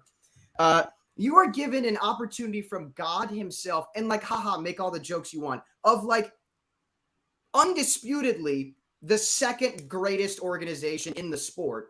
You are given an opportunity to play for them, and you are given we have the second most amount of championships. We'll talk about this at a different pod. Keep going. You are given an opportunity from the Lord himself, whoever you pray to at night. You are given a contract extension. You are told that we are going to build a winner around you. And then that's exactly what they do. They deliver on said promise every year that either this mysterious person from Arizona or Colorado is, right? Both of those promises get delivered upon. And in turn, you will use one of these gentlemen will then, as recently as a week and a half ago, 2 weeks ago, say, I don't want to settle for the wild card again. Winning the division is important to me. And then you're just going to decide at a crucial juncture of the season that you're too much of a crybaby to go play 2 baseball games against a team that objectively, I think, in terms of raw talent, has more raw talent than we do, and is such a talented team. It's a very talented team. They're also a talented and slightly underperforming team. It's you need to take advantage of that. And instead of doing that, this is what we've arrived at. And it, copy pasta it all you want, but it's so gross. It's so disingenuous to complain to the media and to request a trade so that way you can, just do whatever it takes to win. Then do whatever it takes to win. Then go do that. There's your, that's all there is to say. Do better and be better. You're a failure to the organization that's paying you. You're a failure to your teammates. You are endangering the lives of your coworkers. That's what you're doing. The best ability a player can have is availability. And you being vaccinated for COVID, no matter what, boosts your availability compared to the guy that isn't. So thank you for letting me know that you are a liability. Anonymous players. Wow, And those that's players it. are Paul Goldschmidt Totally, and Arenado, by the so way. totally unrelated question. Who you guys got for NL MVP this year? Jurickson Profar. Jurickson Profar. Great answer. It's such a lose-lose, right? Because I don't want to root for Manny Machado to win MVP either. But of the three, I know two are unvaccinated and one has personal opinions that I abhor. So there's no winners. So maybe I should become like absentee. I don't know, a Sandy. Nothing. Let's vote Sandy for MVP. Yeah, why not? Sandy Alcantara. He's been Hell yeah. that good that Truly, I don't know. That's not even like a terrible take either. Like, yeah, that might. Sandy Alcantara for an MVP. I can get behind that. This is not a. I genuinely, for Diamond Digest at the end of the year when we vote on awards, if you see that Sandy has one vote for National League MVP, he might, and it might be from me. If he has two, one's probably for me. Yeah, like I am just straight up. Like, I kind of love that. Can I give you guys like just to run through? I'm gonna give you guys the rundown of everything that happened to the St. Louis Cardinals today. Okay, like. There's like a list of what went down with this ball club. Today alone, we lost a series to Cincinnati. Steven Matz tore his MCL. Our two best players unvaccinated. Al Herboski said Ron Jeremy instead of Ron Burgundy on air during the post-game show, which is just a phenomenal flub there. And Miles Michaelis in the post-game, after being asked about Arenado and Goldschmidt being vaccinated, said that he regrets being vaccinated. And not even on that list of that tweet. Ali Marmol, when asked about his thoughts, I'm going to read the full quote here to make sure I have this right. Ali Marmol's full quote on the entire situation was, I completely respect it. And if I'm being quite honest, I've talked to all of them. And I respect and agree with their decision. I've got zero issue with it. So the manager that I have publicly, campaigned for to take Mike Schultz's job. These guys just for they all share a clubhouse with Jack Flaherty, right? Yes, they do. Yeah. Like what? And do they all hate each other? Like Scott and member of the Cherokee Nation, Ryan Helsley as well. Like let's not. There are this not the Jack Flaherty is not the only a potential victim apparently that exists in that locker room. Jesus Christ. We're quickly becoming a reality show, and what's going to be really cool is when we trade for Juan Soto and the Cardinals, this has never been the case. The Cardinals may be the single biggest media circus team this year. There's potential for it. There is legitimate potential for it. And it's not what you want. It's not. I mean, I'd like it if we traded for Soto. I'll take that media circus. That'll be phenomenal. But I don't know, man. I don't know. Stan Tommy Edman, That's all I gotta say. Shout out Tommy Edman. Interesting enough. Ridiculous. Anyway. They're showing the AL wildcard standings, which we already talked about. We're better than ESPN. You guys talked about it earlier. Wildcard second half, wildcard stuff's just gonna be crazy. We're talking about there's 6 teams in the mix for American League and 5 or 6 if you include Miami for the National League. I think their team that's on that AL wildcard standing that I don't see. And that's America's team, the Baltimore Orioles. Let's not. Sure. Yeah. How many games? They're only they're 3.5. 3.5, 4. I think it's 4. 3.5. They're 40 and 49. I'm pretty sure. I think after the games today, it's 4. Adley is but at this moment, it'd be 3.5. Adley's good, man. He's so fun to watch. He's that guy. Scott, I'm sure as a former catcher, I know favorite position. I'm sure that catcher aficionado. I watched as much of him as I can. As do I. Well, he's on one of my dynasty fantasy team. So has anyone checked the box score? I have checked the box score. I haven't, but yes, I have. So in a dream world, it's Mariners in any order. Mariners, Blue Jays, Orioles are my wild card teams. That would be just chef's kiss. That would be phenomenal because those are like, I am in a Catholic marriage. I will never get divorced from the Cardinals, no matter how much I love or hate them. But those three teams are my other teams that I think I unironically I would love for the Marlins to go on a run, but I think they're a little too far out of it. Here. And I don't think I'm looking at who's available for them to buy where they need upgrades. I don't think it moves the needle enough for them this year to make the playoffs. They just need bats. Right, and like looking at who's available, it's like, I don't know. What if they traded for Soto? Put Soto on the Marlins. What happens? Electricity. I mean, they would. Crazy. They have the guys for it. I mean, like Meyer, Cabrera. Like, could they just put enough? Do they have enough? Khalil Watson's getting shopped. Maybe Watson, Meyer, Cabrera. Cabrera. Maybe like a Brian Pablo. Anderson. They maybe are trying to shop Pablo. That would be enough, I think. Yeah. Pablo Lopez, Max Meyer, Edward Cabrera, and I'd include what his last name you just said? Khalil Watson. That might be enough right there. They're probably going to want another major league like young bat. Garrett Cooper, Jesus Sanchez, maybe. I can see a Jesus Sanchez. So do I, but that feels like because he's 23, 24. Like that feels 23. Like so if Carson, if Juan Soto a week from today is a St. Louis Cardinal, does that mean I'm the happiest person in the world? Because Jordan Walker would be part of the trade. Okay, so interesting. And I could root for him freely again. You say that. I think it's doable without trading Jordan Walker.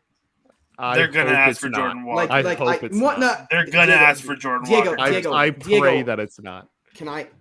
What they have asked for? It's either Jordan Walker or Mason Wynn. It has to be one of those two. That's gonna be Walker. So I would.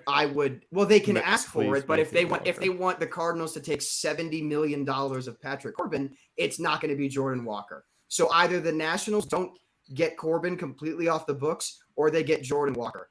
And as we all know, Steven Matz just got put back on the IL. He's maybe done for the year. The Cardinals are going to choose to bite the bullet and take Corbin's entire contract and hold on to Jordan Walker. And Mason Wynn is going to be in there. Not going to happen. Wanzo is not going to be traded this week. I mean, I'm not trying to like manifest it happening one way or the other. Like, I can't put too much stock into it. Like, trade Jordan Walker. Trade Jordan. But I mean, it like what's going to hurt me the most, Scott, is Dylan Carlson's like damn. I have in like my Dynasty Fantasy League. I'm gonna sell him clearance rack if he's a Nat, because like if Jordan Walker gets traded to the Nationals, I am buying a Nationals Walker jersey the second the trade goes through. Definitely the Flowers one. Yeah, absolutely. So Diego, honestly, the Cardinals legitimately need pitching, and like, oh yeah, I know. The Corbin, you guys are hurting for pitching right now. Taking Corbin's contract is like such a like drop in the hat for us, because like he's gonna pitch. It's gonna be like we just straight up need innings. He's going to pitch innings. For sure. Like it's I don't care. He can give up 5 earned runs, because if it's not in Toronto, you got Juan Soto, Paul Goldschmidt, and Nolan Arenado hitting in that lineup. We can score 6. I'm not worried. So I don't know. Honestly, I hope it's Tyler O'Neill, not Dylan Carlson, that gets traded. Just move Carlson to left, or wherever Soto can pretend to play defense horribly better. Put him there. I mean, that's it. Because I'd trade like Bader and put Carlson in center. Like I'll give Lars Nootbaar a run in left field. I don't care. Like Lars.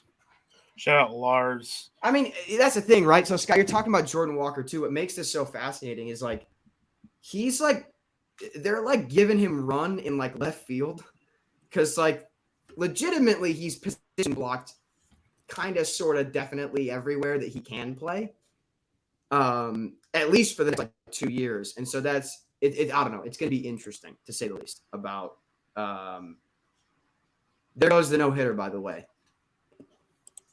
Leadoff single for Big Boy Dan.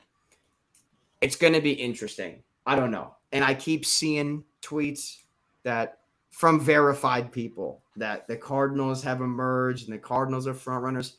And we're never in these trade rumors. So I don't know. I don't know. The thing is, like, I mean, as a Giants fan who get thrown to trade rumors all the time just because they're Money. in San Francisco and they have that market, yeah. I would be absolutely like pissed if the Giants went and acquired Juan Soto. I don't want him. That's I don't want silly. to sell what it's going to take for the Giants. I do. Because go back and look at here what Scott was just doing, right? So we can talk about how top 100 prospects panning out, right? Right, I know, and I know they don't always pan out and all that. But the thing is, like, with the direction the Giants are currently moving, Juan Soto does not at all fit that direction. Oh, okay. Well, I mean, like, this is what we've talked about. And that's why. I mean, I guess it's different. Like, the Cardinals, the Ferris wheel never stops. So acquiring Juan Soto makes sense.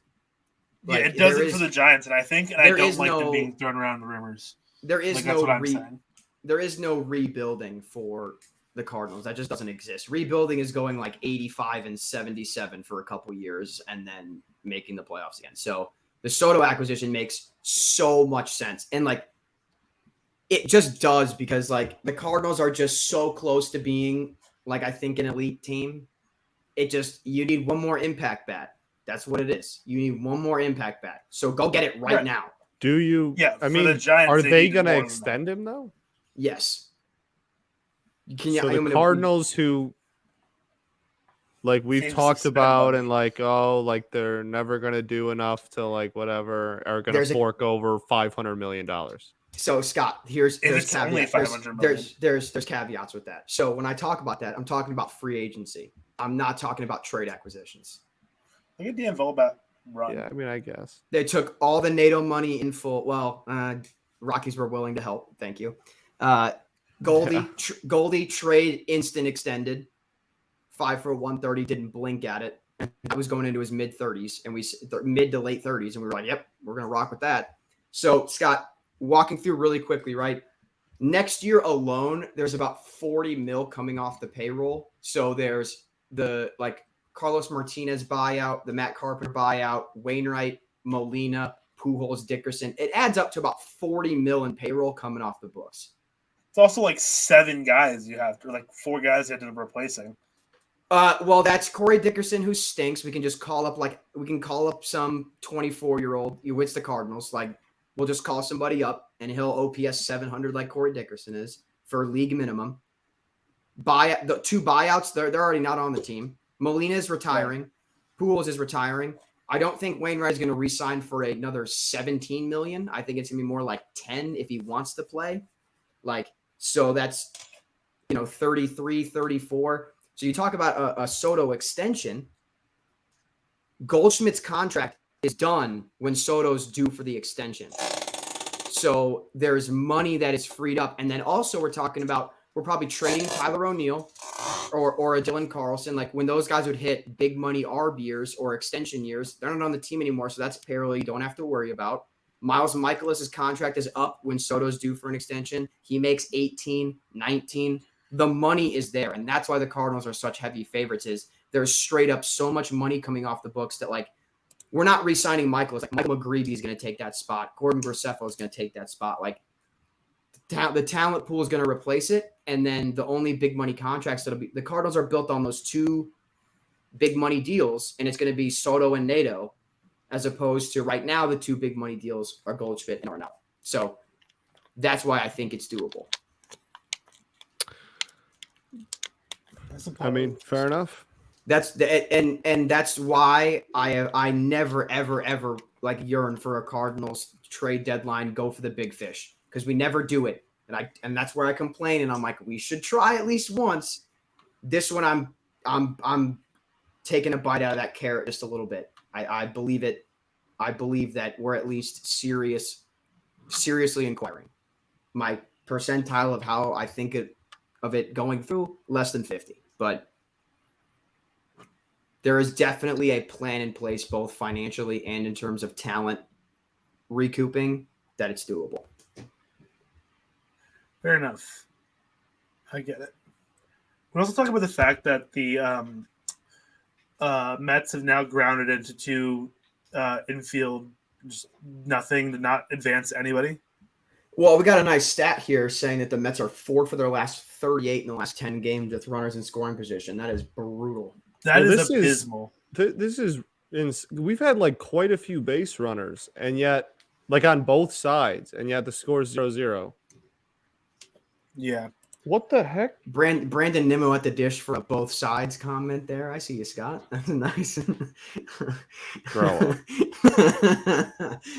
Come on, that was a good joke. That was a good joke. That was a good joke. It's been a nice day all day, and it just started pouring rain. That happened last night. Right as it was about bedtime. There's not a cloud in the sky here in Boise. It's never forget. Yeah, there's also no people on the ground. All right. Never forget when Scott hit the. We were just talking about like I was like, oh, like the weather in Michigan is probably just. I had that weather yesterday. Scott has it today. Never forget when Scott was like, Carson, go look at the sunset outside. It's really nice. And I'm like, I thought you did. Well, I forgot. I was like, a whole hour behind. Remind me in 60 minutes. So good. Remind me in an hour, and I'll remember. Yeah, it was like a lot cooler here in Boise today than it was supposed to be. We only hit 93 today. Wow. It's supposed to be like 105, I'm pretty sure. I think we topped off at like 87 today. Damn. It's going to be like 105 all next week, and I'm not thrilled about it. I think we're upper 80s all week. Damn. It's tough. I know Climate not. change. You're not Climate change, guys. It's real. The climate do be changing. That's how it goes. What a day! So what a day for my baseball fandom. The two of you guys are gonna be gonna kind of stressful battle there for potentially maybe a playoff spot for if the Giants decide to remember how to play baseball, then yes. I mean, the Brewers are the Brewers and Cardinals are in a really sick battle of who wants it less. And honestly, I still think Milwaukee wants it less. So I mean, it's what, 2 games? I think. Are you sure the Milwaukee wants it less when your two biggest players don't want it at all? Apparently. Yeah, I still do because I mean, Hader reeks. Thank you for that, by the way, Diego. Oh my God, watching Josh Hader just blow has been amazing. Like the 19th worst single inning performance of all time. Oh, it was like it was like when you go to have you ever been to like an art museum and like you literally just have to sit down and look at like a painting or a piece of art for like 5 minutes in just silence, and you don't look at your phone, you're just like looking at it because you there's something inside of you that intrinsically is like, well, I know what I'm looking at is just beautiful. That was the Hader 6-run ninth for me. That's what. Carson, I'll be honest, I don't know that feeling at all. Well, that's the feeling. Be truthful with you, man. We'll go to the Art Institute of Chicago. All right, we'll look at some Van Goghs. Okay. We'll have a nice day. Okay. Scott, do you get that? Scott, do you get that feeling with like the big fist in Detroit? I don't know the name of it. I'm sorry. we have one of the biggest art institutes in the country. The DIA is a. I wasn't saying you don't have an art institute. That's just like it's like the bean. So you just said screw the art institute. Fist. Let's talk about the Joe Louis fist. I mean, it's a cool piece of art.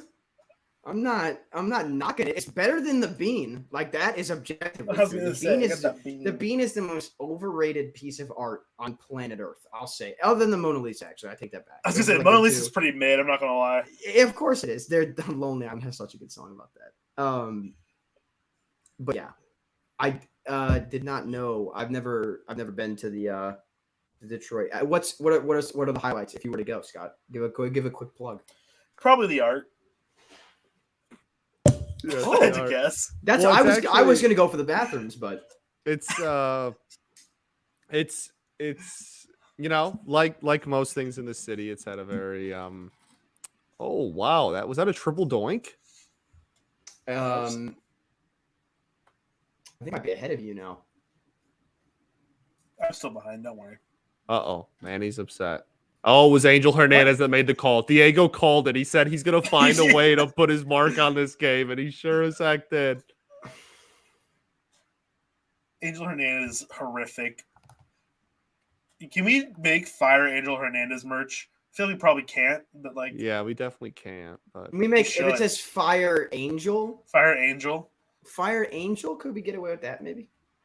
Probably. I doubt it. Angel's just a word. So is he saying it was a swing? Probably. Because it definitely didn't hit the bat. Like it very clearly hit him. Let's look at this look at this replay here. Does he? I think he's saying it was a swing. Which I mean, It is. The wrist kind of broke there, Manny. I'm gonna be honest with you. That's a swing. He's just peeved because it hit him, but he swung. Yeah, that's a strike. And that's a strikeout, actually, which is the funniest part. No, the DIA is definitely great. a swing. That's definitely a swing. Yeah, it is. The DIA is awesome. Yeah, there's a lot of. Okay, now there's Maddie beating the heck out of a cooler, or maybe just the bench. I can't tell. No, it's awesome. There was one point when Detroit was going through its, not fantastic financial era. That we almost lost the DIA, and we had to vote and scratch and claw to make sure that it even stayed running. And since then, since the community really showed out and saved it, it's been no problems or anything. And it's got a lot of fantastic art. It's really cool because it's broken up into eras, and there's a lot of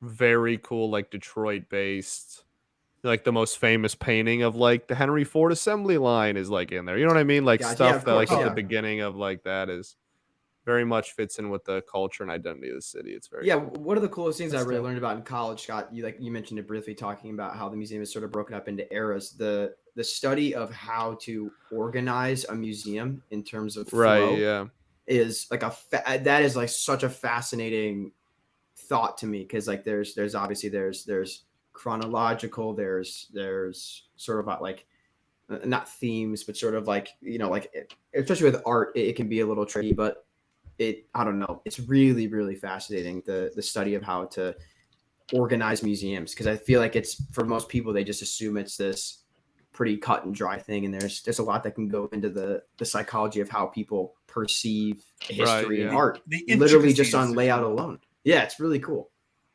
Also, unrelated, look at this baby seal. I know, I saw the video, man. Oh, is it the swim lesson? Yeah. The one that rests his head on the chin. Dude, Nomar Mazara needs to be arrested. I'm not kidding. This is ridiculous, dude. He's absolutely horrific. One of the worst hitters I've ever seen. When the Tigers bring him in, he doesn't even make it through the season. They cut him. And the team does better after they cut him. And then he's still, because he was a top prospect and got called up at 19, he's still only 26 years old, and he's played for half of the league.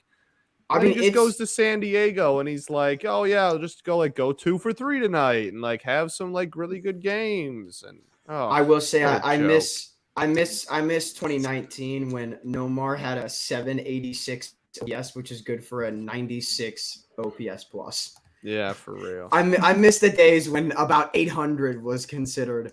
Like I saw that recently they were talking about like infields that you like didn't realize how good they were. Like Texas when they had like Teixeira, Michael Young, and like Alfonso. Mm-hmm. Alfonso had a 100 WRC plus and had an 818 OPS. That is disgusting. That's crazy. Wild. I don't miss 2019. Yeah, neither do I. Well, yeah, mixed bag. I don't. I might say for me. My 2019 wasn't good, but we lost 114 games. Oh, I just mean personally rather than baseball wise, but oh, I was keeping it just to baseball. But I mean, fair. Definitely some ups and downs. Cardinals obviously swept in the CS, but got to like rush the field when we beat Minnesota. I've never felt more except when we play Iowa State. I've never felt more confident in the outcome of a college football game in my life than when Minnesota was like a fraud, like 9-0, and they came to play us. And I was like, we're going to win. I'm like, PJ Fleck is terrible at his job. Like I've never been more certain of anything in my life. I would have bet my house on it. Carson out here owning the house? My God. I am not. Yeah, I knew that.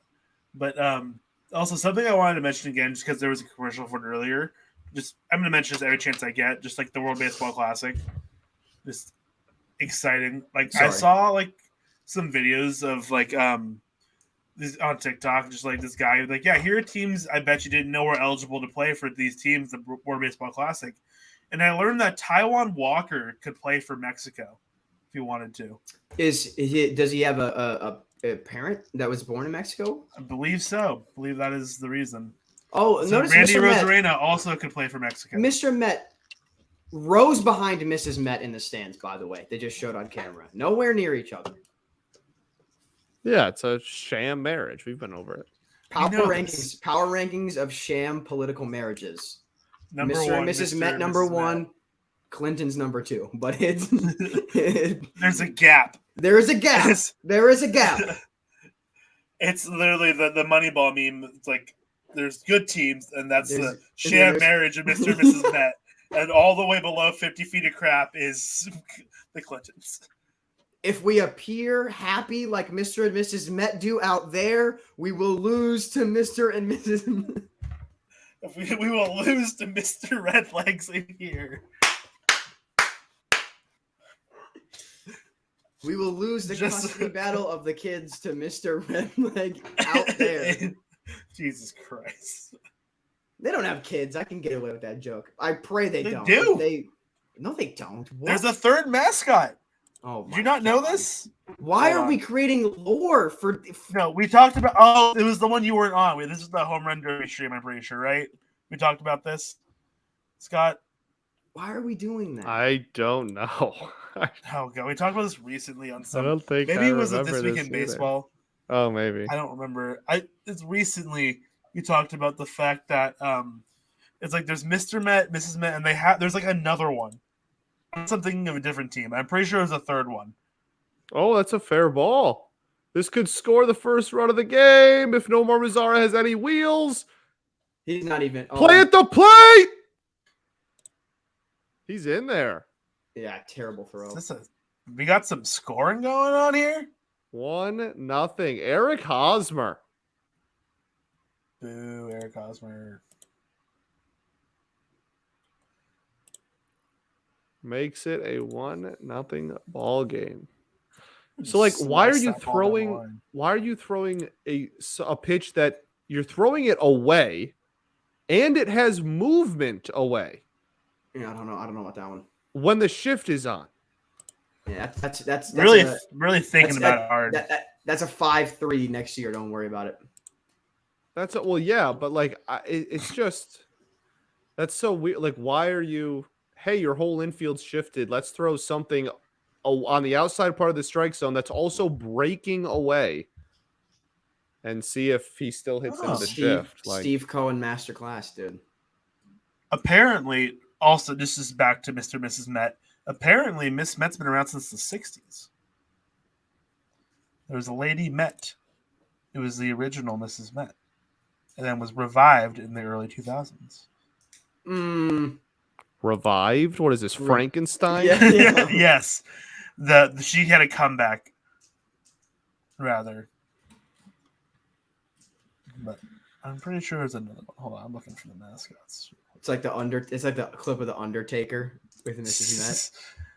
Yes, we should Breaking make that. news.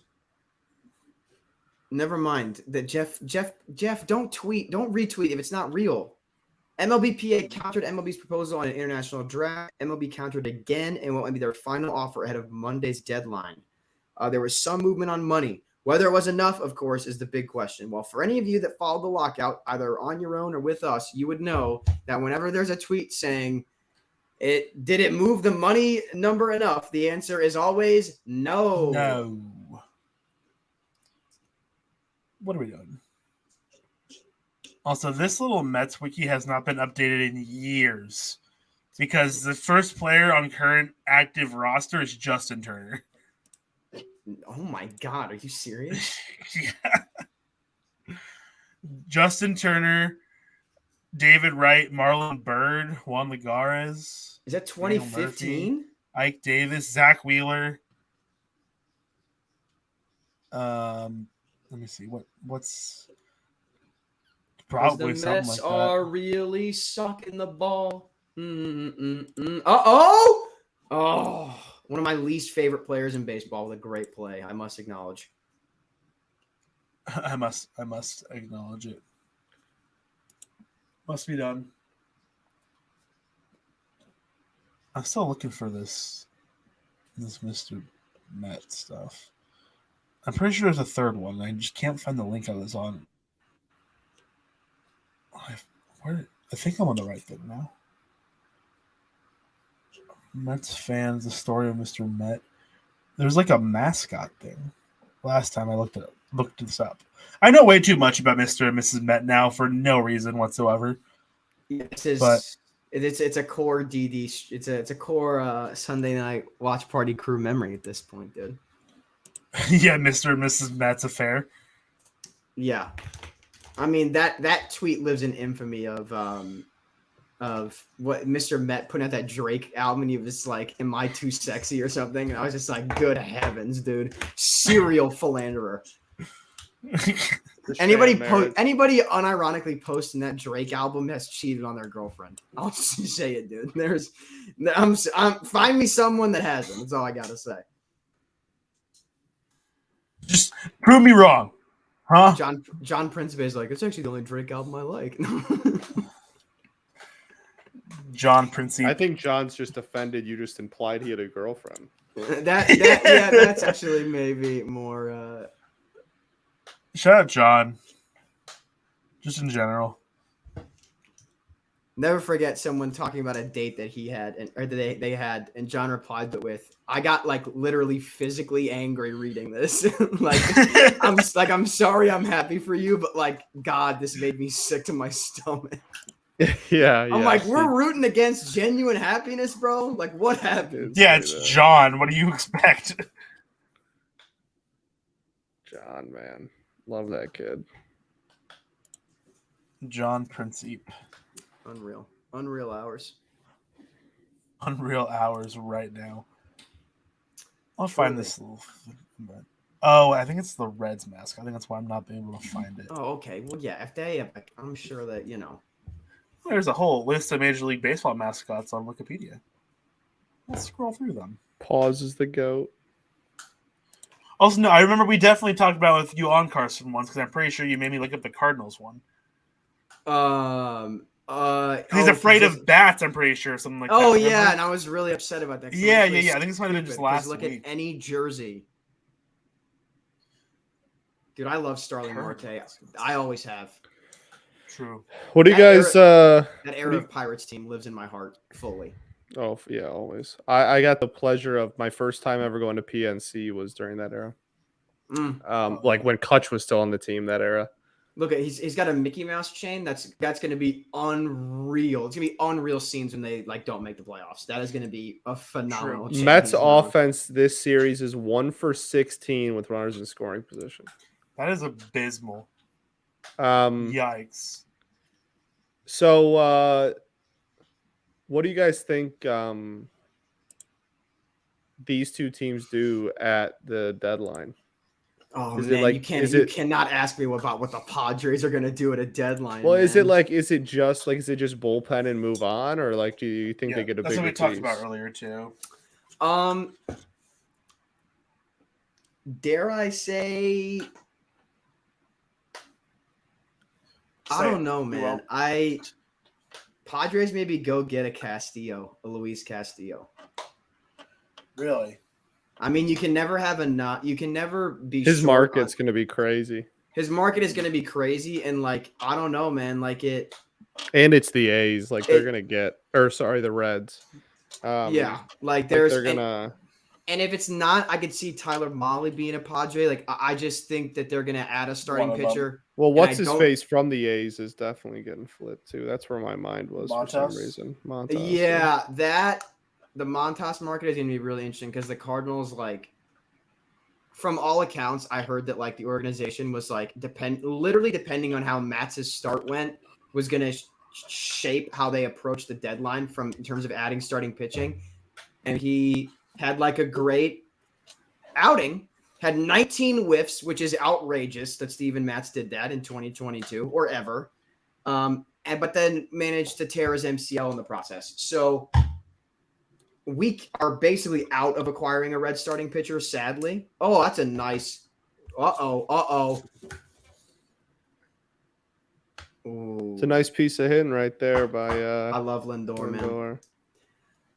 I think the Cardinals are sort of eliminated from acquiring a Red starting pitcher.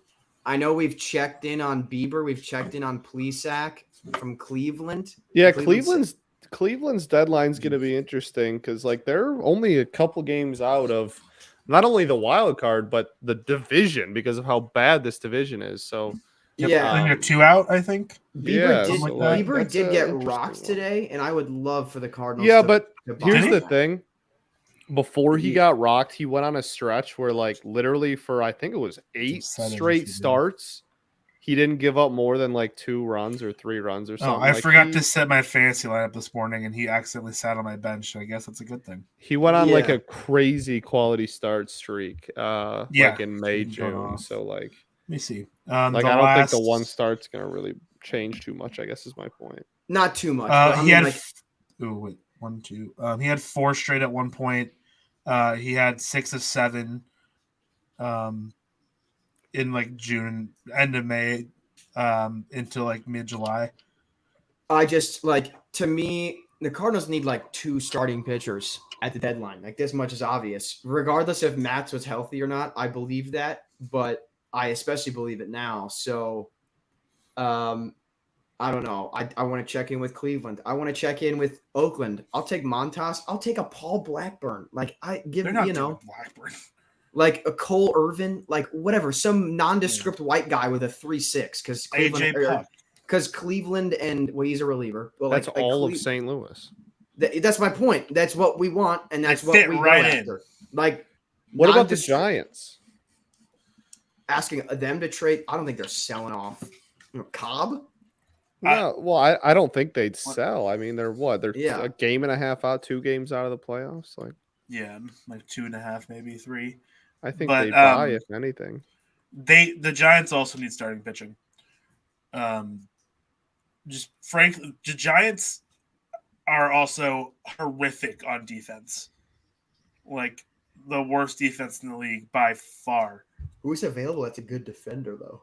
I guess I don't know. May I offer you a Jonathan Scope? May I offer you no? Actually, Nolan Gorman best got defender hurt today. in baseball. Nolan Gorman got hurt today. Would not hate a Jonathan Scope addition. I'll give you a week's worth of at bats before you change your mind on that. Scott, hey man, it's the defense. Robbie Grossman. No, I don't want Robbie Grossman. If you're a fan of a Double-A team, maybe. Oh. Respect the Springfield Cardinals. Okay, then there you go. He the can Richmond be a Flying Squirrels. Squirrels. What's the Tigers? Not Lakeland and not Toledo. I got 2 of them. Lakeland's Erie? low single A. Erie? The Toledo Mud Hens are Triple-A. The Erie Sea Wolves are Double-A. Let's go. All right. Nice. That's crazy. Well, Yeah. Midwest. Midwest is a bit of a cheat code. Like I don't think I could do that with the was it Sacramento River Cats? Is that your AAA team? AAA. I just said the AA team, so Yeah. Single A. You guys are the. you should know this one too. I feel like. Oh my god, dude. I hate Pete Alonso. Like I hate. That is hate. the single A team. Yeah. I hate Pete Alonso so much, dude. I Man. hate him. Man. Ugh. Where was this in the Derby, Pete? No, I'd have rather seen this in the Derby. Absolutely, yeah. But Oh, God, go get your. we have a clip for that. Hold on, wait. Oh! There There he goes! There he goes! Swing and a drive! Kevin Kiermaier. Should have been look Wasn't who's I on Kevin my love how TV we with I the love how we boobs. don't cut out the Kevin Kiermaier part. I know. Whatever, Yeah, dude. but yeah, that ball was kind of smoked, low key. Yeah, I was gone off the Went bat. Why do you think I immediately started going? I hate Pete Alonso. I hate Pete Alonso. I knew that ball's ridiculously gone. 424 feet. So that's not a bad pitch either. Like, it's not the best pitch, but not a bad pitch.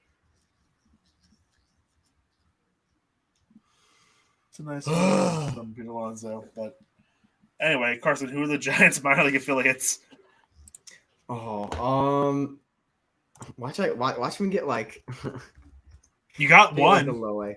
Is there low A team? I'd in expect Florida? you to get the low A. No. The low A team is the one that I thought you were going to get, like, besides Sacramento. Give me like a San Jose, Yeah. and then I just said the double A team. No, yeah. The Flying Squirrels, right? That's a double A team. Yeah. Yeah. I've seen a game in their stadium. I've seen them play. Is your I've been to a Flying Squirrels game. I have a sweatshirt. Is it? I don't know. Is Isn't it the like retro logo, dude? The Flying Squirrels retro logo goes hard. So does the Flying Squirrel. I have a hat, but The Flying Squirrels logo goes dummy. I don't know. Is it like incredibly- is it like Santa Cruz? Is that where your like high A team is? No. Is it in Cali? Not in California. Well, that makes it harder. It does a little bit. Carson City, No. Nevada. Okay, that was a decent guess. That's a state capital. That's close. That just felt like conceited. Yeah, a little bit. I That mean, just like, felt egotistical. I guess the city that has like almost You're naming it. 100,000 people. That's like near San Fran. Like, I don't know. Is it like, like Eugene, where like Oregon is? Is it like Eugene, Oregon? It is Eugene. Bam! There you go. The Eugene Emeralds. Oh, that's a sick name, actually. It's a cool name. They got a pretty sick logo too, low key. Go look up the Eugene Emeralds logo real quick. It's pretty sick. I was like the River Cat, not the River Cats, the Flying Squirrels. Like the retro It's a logo is just barefoot? R. Yeah, whoever made that logo needs therapy. The other one's fine. It's so weird. But the hat logo being just a bear The E. Sasquatch It's so foot, weird. that's gotta go. That's gotta It's so go weird. like yesterday. I think it's really funny when I can get people to actually look it up. I did not like that. I did not care for that. You're welcome. Yeah, but the one with the whole Sasquatch is cool though. Like the whole thing is really cool. Yeah, that But, one is nice. But Musgrove is pissed, and they're gonna pull him. 5 1/3. 5 1/3, 3 runs is what the final line will be. Even though he went shutout ball most of the game. He went no hit ball for 5 innings Yeah, or 4 innings. 4. Yeah, 4 innings. I mean, he could be charged. dude. with Why loss is or Pete not. Alonso the most awkward human on the planet, dude? What was Because that? all he cares about is hitting Winning home home runs and derby. derbies. Yeah, and Shake Shack, but other than those are his. I've only had Shake Shack once, and granted It's it was fine. at 9 a.m. in an airport in Salt Lake City, but I don't think I know what Shake Shack is. it is a burger chain. We definitely don't have those here. So Really? They're in New York absolutely and not. stuff. I don't know what that is. So Really? It started in DC, I think. So like it would have made sense if it. Yeah, I would expect them to be in Michigan. There is a Shake Shack in Detroit on Woodward Ave, Mr. Bentley. where Woodward and is there like another cross street? 660 Woodward Ave. It Okay, is. I'm pulling What's up the it- Google oh, Maps. I'm pulling up the Google Maps. Yeah, yeah. I don't It's know. gonna take a give me second. the crossroad. Woodward. Yeah, and I got what? you. I got you, man. I got you. It There aren't- is. I'm pretty sure there's anything here. Let me look it up though. It's right next to the Guardian building. I'm zooming in on Google Maps right now. It is There's no way there's one in Boise. What? Woodward and. Can I get a street label, please, for the love of Christ? Sorry, Google Maps is being not pleasant with For the me. love of Can I just Christ. get directions or something? My God, Okay, is it, I looked it up. There's 1, 2, there's 5 Shake Shacks. it's pretty close to Comerica, dude. Okay, yeah, in there are Michigan. none. Yeah, in so there's Boise, one in okay. downtown Detroit, which is like close to Comerica. Then there's one like way out on the west side of like the suburbs. Then there's one way up north in like Oh, Ann Arbor. Pontiac area. And then there's 2. This one is like embarrassingly close to my house for me to not know that this place exists. Did not know it existed. Shake Shack Like, this is- Scream Night.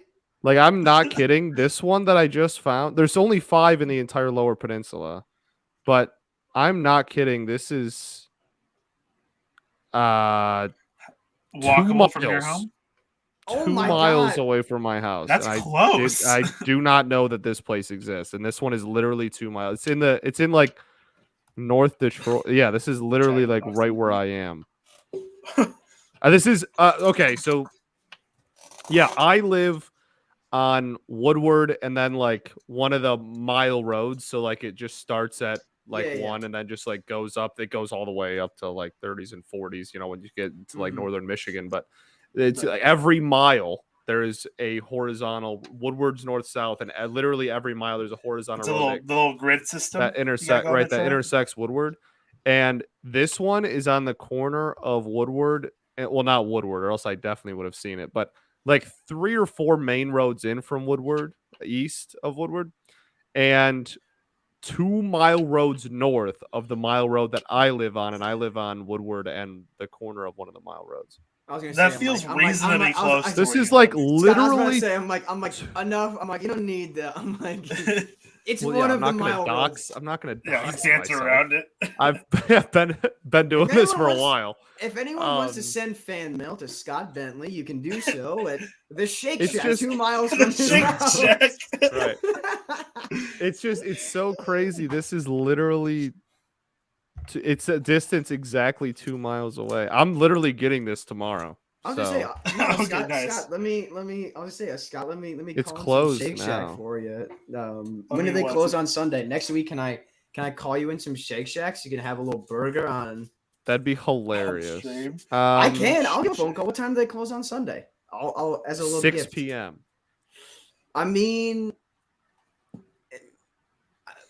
would that be an? I'm earnest looking up review? when. It's a nice If I play by called the it in kid. at like 5:30, would that be like an earnest review? I want it to be like cold, you know. I mean, like I have a fridge. I'm not fridgeless. Well, I'm not. No, I mean like it Well, would be hot. and it's fresh. It wouldn't Yeah, I be hot and guess. fresh. I That's what I was- guess. Okay, let It's me. a great play by see- Kim, by the way. Like that was a nice play. That was Yeah, a it very was. nice play. When did this exist? That's You why I know was what's so so wild shocked to me?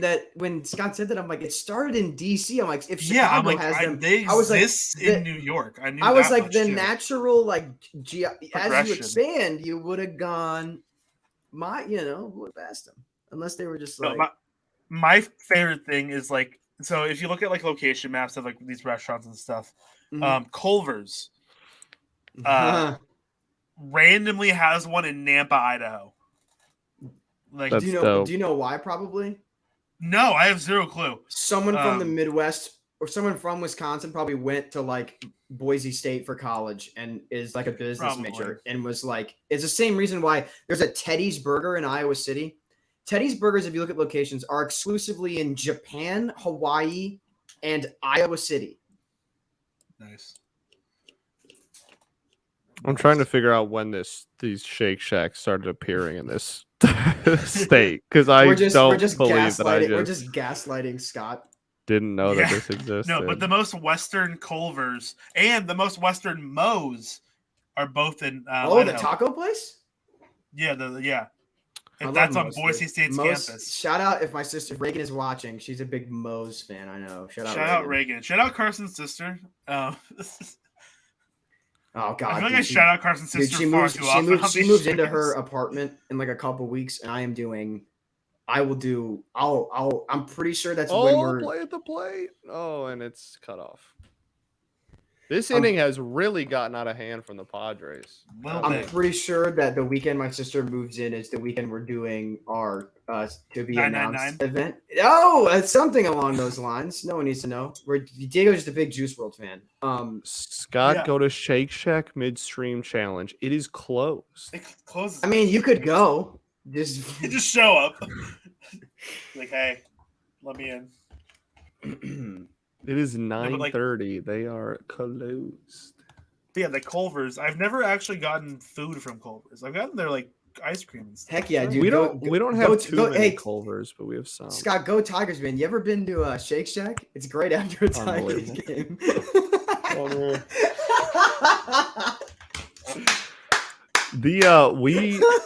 We literally just started getting Chick-fil-A's in the last like couple of years. I'll be honest, man, you're not missing out on much. Popeyes is better. Every now and then I'll be like, Chick-fil-A sounds kind of good, but then I don't often get Chick-fil-A.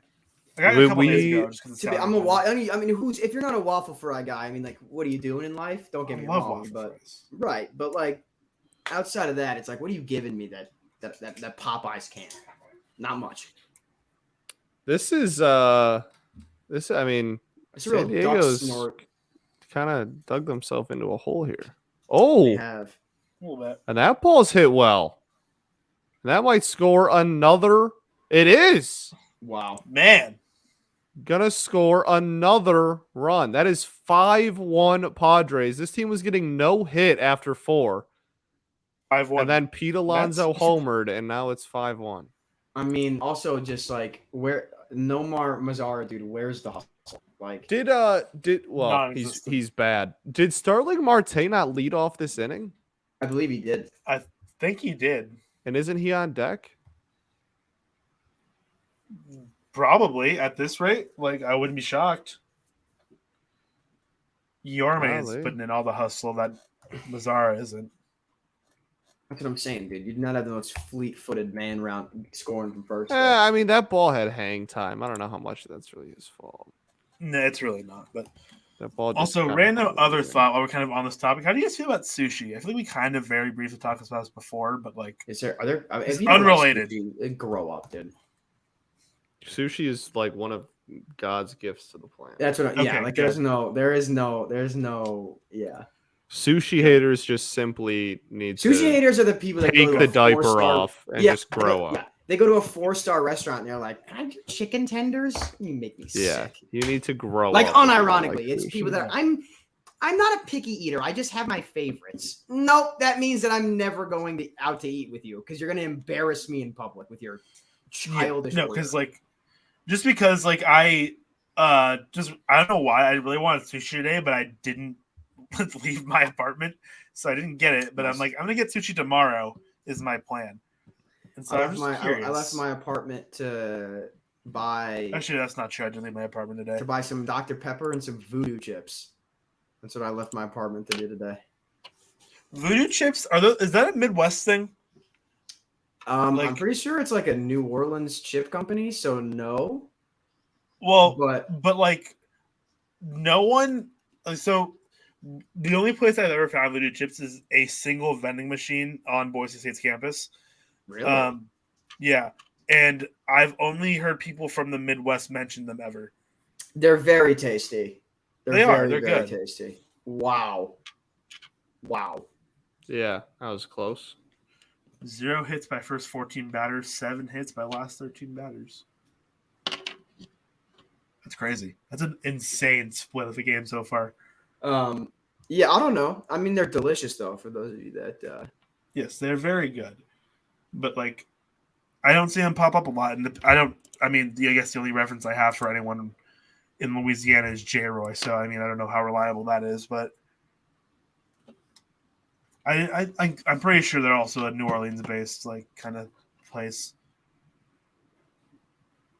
Either yeah, way. I mean, if it is just a Midwest thing, it should go national because those things are the bomb. They're very good. It just turns out like I haven't been paying very close attention in my local chip aisles, and they're just there. Yeah, I'm just dumb. Diego's like, The only place I've bought them. wow, there's a grocery store that has it 2 miles from my house. There's a grocery store a mile from my house or my apartment, so like, it's my local Albertsons, just a mile down the road here. Oh, they finally get out of the inning. Golly. A long inning. The Padres are still out hitting the Mets, though. That sounds about right, honestly. Like, I'm not shocked by that information. 8 hits, 1 run for the Padres versus 7 hits, 5 runs for the Mets. Timely hitting, very important, kids. Yes, that those runners in scoring position numbers have certainly improved for the Mets in this inning. This game. Yeah, that's wild, though. Like, currently, you were talking about how like we're getting 2 good teams now. Like, this game's far from over. Like, Oh, for sure. Oh yeah, for sure. the Padres are certainly a good enough team where 4 runs is nothing for them. How Like, big they of an can certainly impact? So, come back. Scott, earlier you were asking about what do you think the Padres are going to do at the deadline. I'm like, I don't want to put anything past Preller, et cetera, et cetera. The reason I think they're going to target pitching is like you're already getting your impact bat for free off the IL. We talked You know about what I that mean? earlier too. Yeah, that's what I said earlier too. I was like, they don't have to do anything, and they're getting Tatis, right? So like, Yeah. In Twitch chat, real quick, you got a problem with chicken tenders? No, I don't. But I'm absolutely Money making bag. fun of people that like go to a nice restaurant and order them because you're already if you're making the decision to spend that much money at a nice restaurant, like you can get good chicken tenders for like $4. Like that's the point that I'm making. You don't go to a nice restaurant and get something that you can get. You go for the experience and to have something that a chef, like, you know, they put a menu together and you just feels it's disrespectful to their, it's an art form. You got to respect that. But if I'm at a baseball game, give me chicken tenders all day. That's what I'm saying, right? Like if I'm at a, you know, I don't know if I'm going chicken tenders. It was just an example I could think of that made sense. That like, What I'm Kinnick usually getting hot Stadium, dogs, but the go-to that I used to get, and Kinnick Stadium got rid of this after COVID. I was upset. Is they used to have a pizza cone, so it was basically like an ice cream cone, but it was just pizza, and it was just like I'm perfect familiar.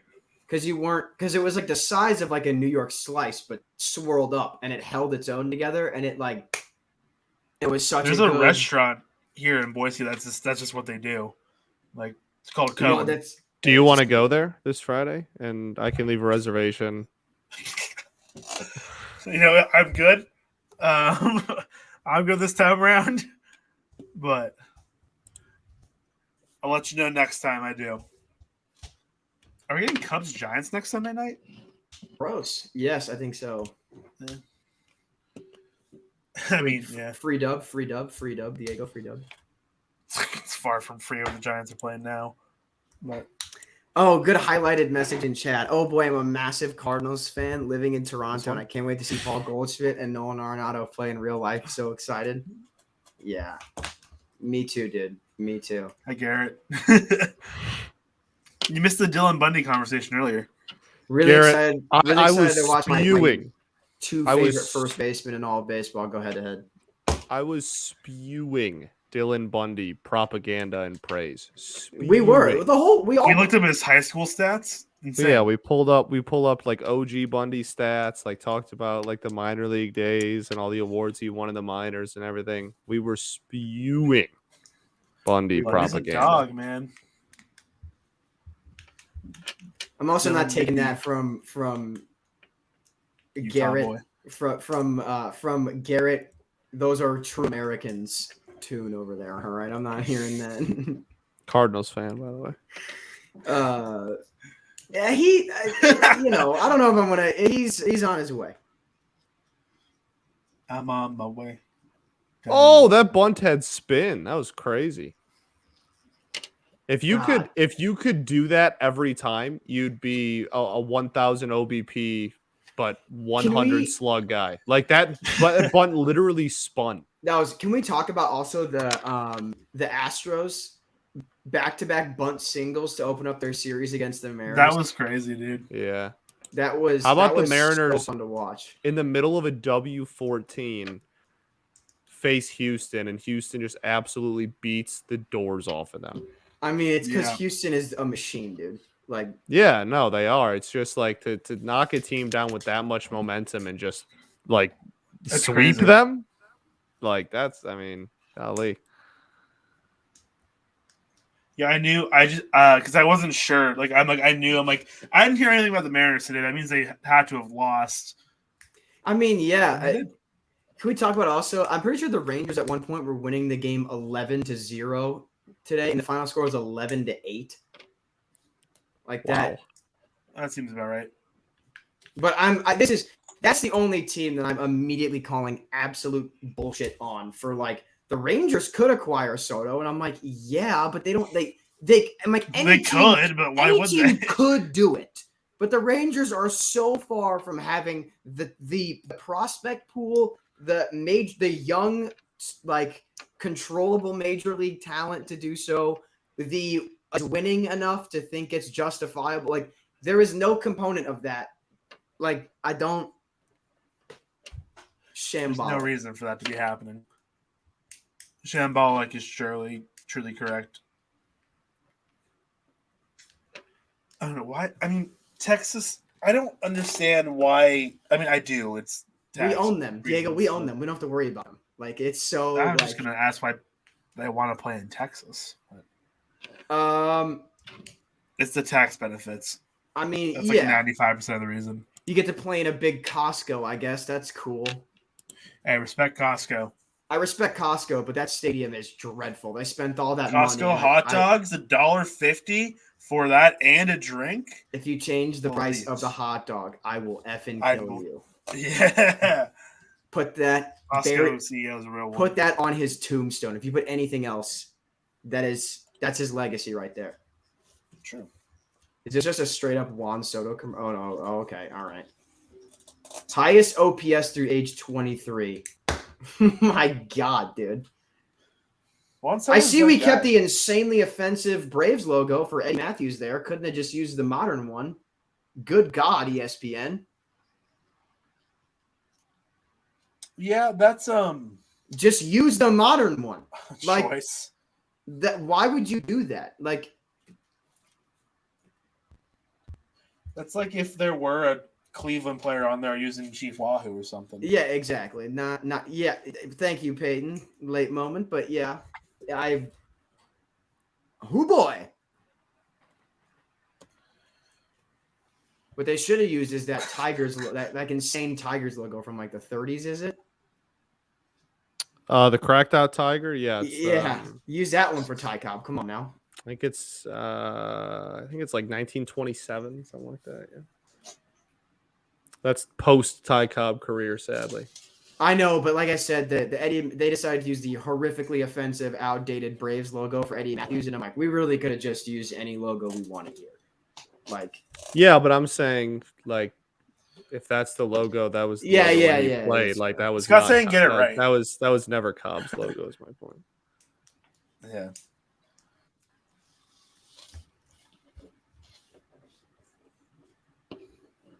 Seth Lugo, I feel like I haven't heard much about him this year.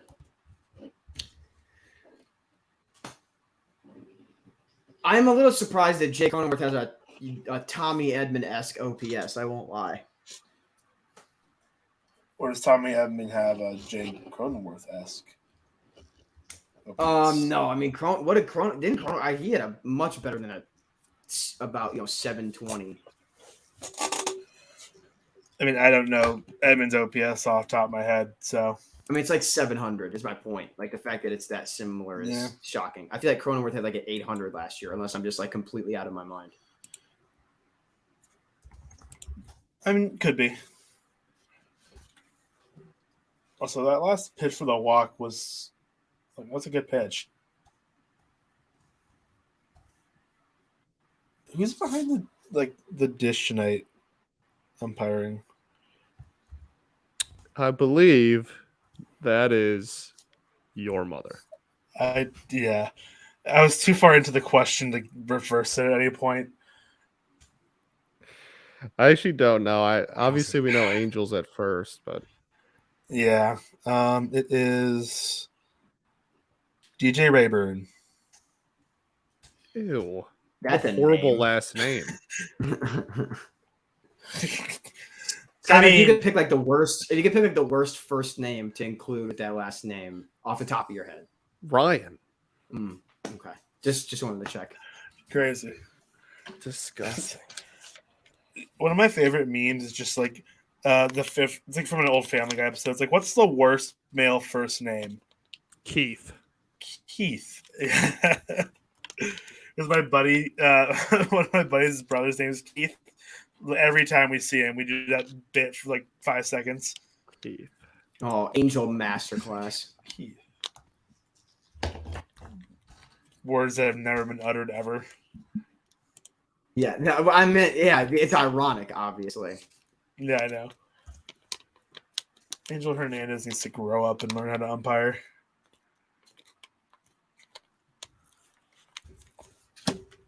I can't wear the Sonic and the Hedgehog shirt. That goes hard. Hell yeah, buddy. National League. Oh my God, the Cardinals are still in a playoff spot.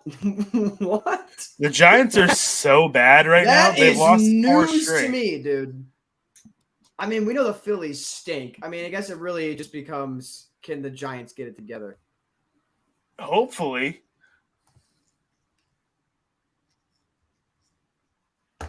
I do appreciate that they included the Marlins on my graphic, though. The Marlins are a good team. They just need to play better. Yeah, they just need bats. Their pitching's unreal. They just need more consistent bats. Yeah. Oh, Matt, we have an update on Max Meyer. Speaking of great pitchers, because he left like 2 outs into the first inning with like elbow discomfort, which is never the update you want to hear of the pitcher. Yeah, I'd imagine it's probably not fantastic.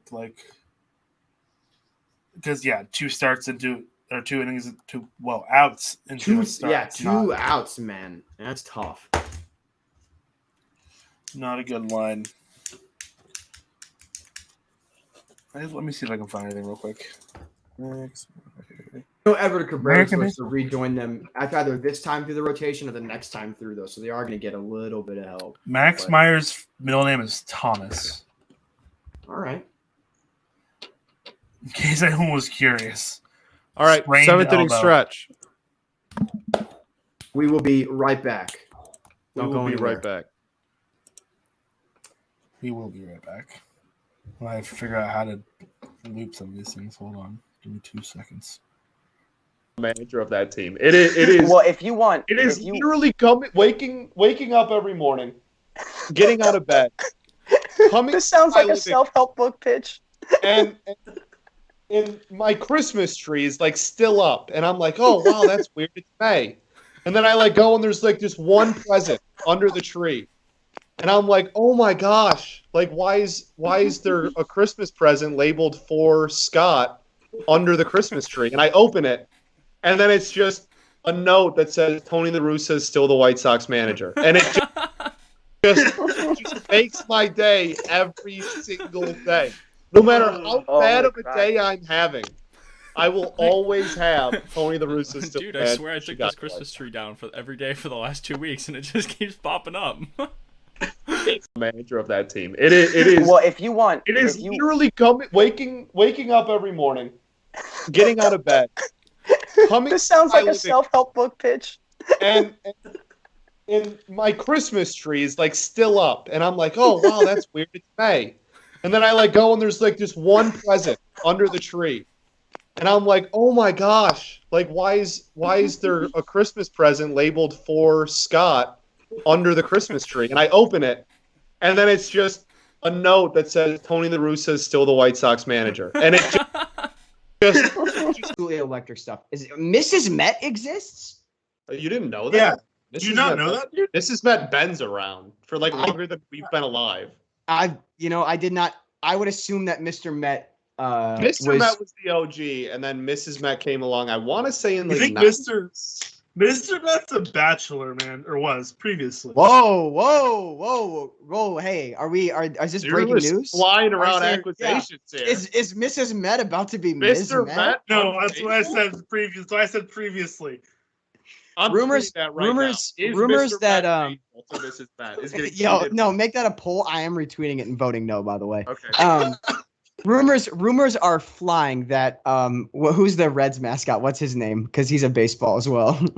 Oh yeah. Redleg, is that his name? What is it? Is it I don't Redleg? know. Is it something like that? No, Scott, the joke there. And I'm back, apparently. Here we are. This is your fault, Carson. Don't want to hear it. This is your fault, Carson. Don't want to hear it. This is your fault, Carson. Don't want to hear it. This is your fault, Carson. Don't want to hear it. This is your fault, Carson. My God, he's That's- hitting. Is I there don't- a Mickey Mouse Clubhouse commercial next to a live baseball game? What is happening? They're trying to advertise for the Dodgers 2020 World Series. My God, he's That's hitting. Is I there don't- a Mickey Mouse Clubhouse commercial next to a live baseball game? What is happening? They're trying to advertise for the Dodgers 2020 World Series.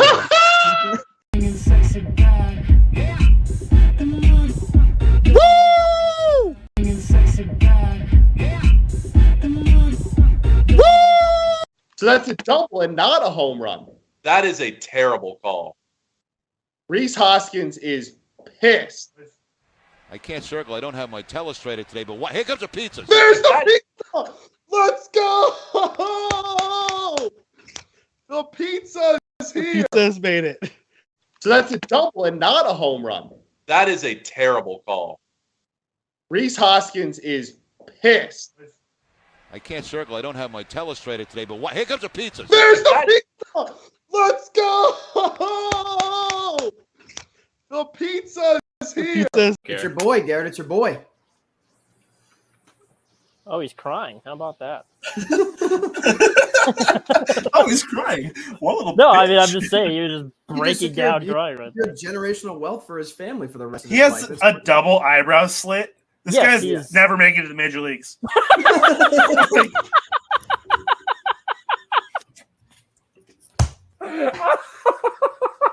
I hate to break it to you. And we're back. Okay, so I'm gonna wait for Scott to get back before I make the comment. You didn't know that clip played. Yeah, wow. What about it? Say, he can hear this again if he needs to, but the way I need more of those clips in my life, like expeditiously, like I need that as. Why are we at Diamond Digest not using that for like official tweets? Like, are you kidding me? Oh, this Like, right here.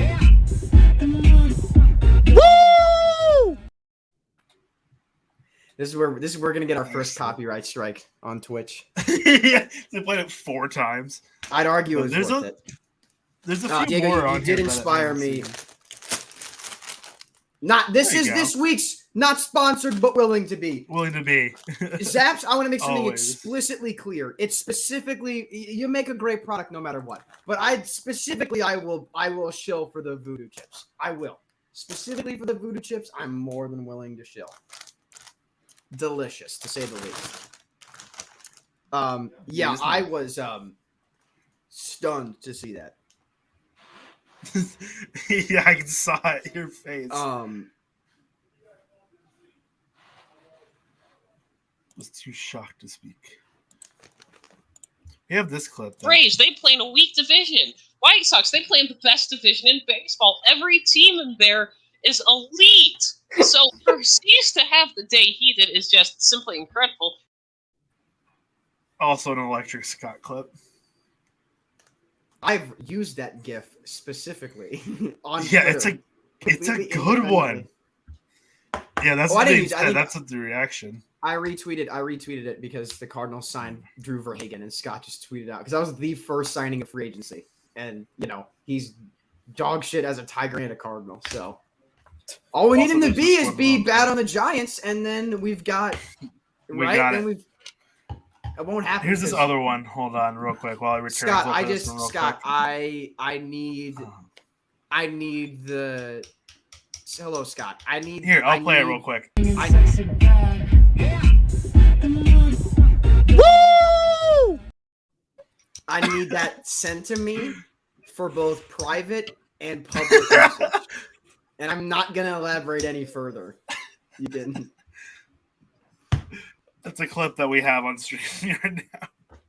That's a banger. Yeah, there's a good one. That one, Those and then were, I don't think we used this one yet. Hold on. This one real quick. I mean, like, pull out of the oven a whole sheet of cookies and you can have all 12. Like, that's great. But, like, I don't care. I don't care. Also, Yeah.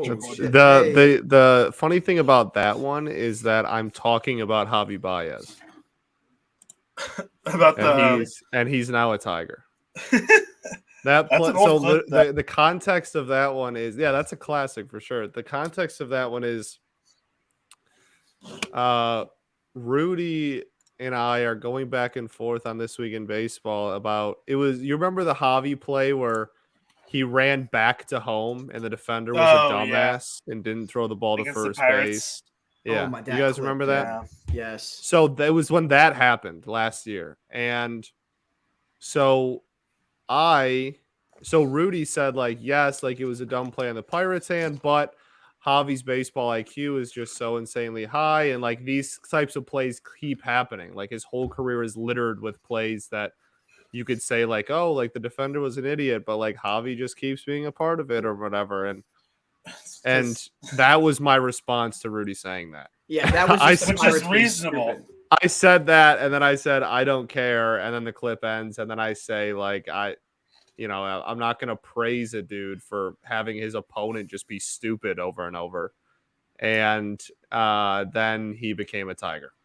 It just always happens to be against Javi. What is happening to the Padres, dog? I don't know, dude. I don't know. What was that? I have no. I was waiting. I was like, oh my god, I had no words, man. This went from a phenomenal baseball game to an absolute bleep show in an inning. This is ridiculous, man. Like, I don't get This it. is why Trent Grisham is going to still have a job with this team because it's plays like that in center field.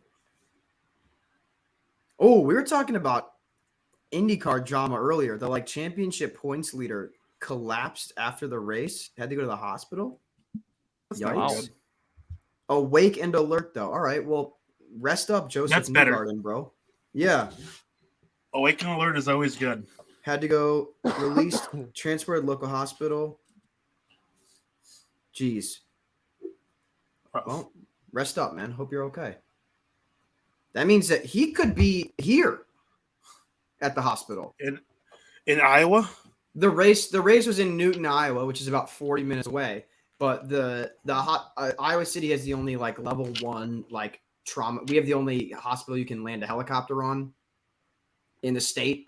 So if he ended up collapsing and they airlifted him or took him, he could be about If they needed that high level of a hospital, he'd be. Yeah. I mean, and maybe they did because they're just we're going to do all the testing just to play it safe. But yeah. And Peyton, that is quite literally my favorite meme you've ever made. Wow. He made that 2 years ago when I first made the video, and that is literally my favorite Peyton meme of all time. Wow. I tweeted that on the timeline to somebody. That description very much follows one of my like more interactive followers that I have. Oh, good to know. And I put it on the timeline, and then like I got bigger, and like 6 months later, I was like, nah, and I like went back. Let me walk that back. grew Let me walk it back a little bit. But yeah, man, I literally I remember messaging Peyton one night and being like, "This MFer," like that is phenomenal. Man, I'm like memes. I'm clean shaved in that one. The hair looks good in this too. This is good. This is peak. I mean, shocker, guys! Scott Bennett looks good on camera, as if we don't see it every day. Come on. Just because it happens every day doesn't mean it's good every day. But the I think I still my necklace. That's what I'm saying.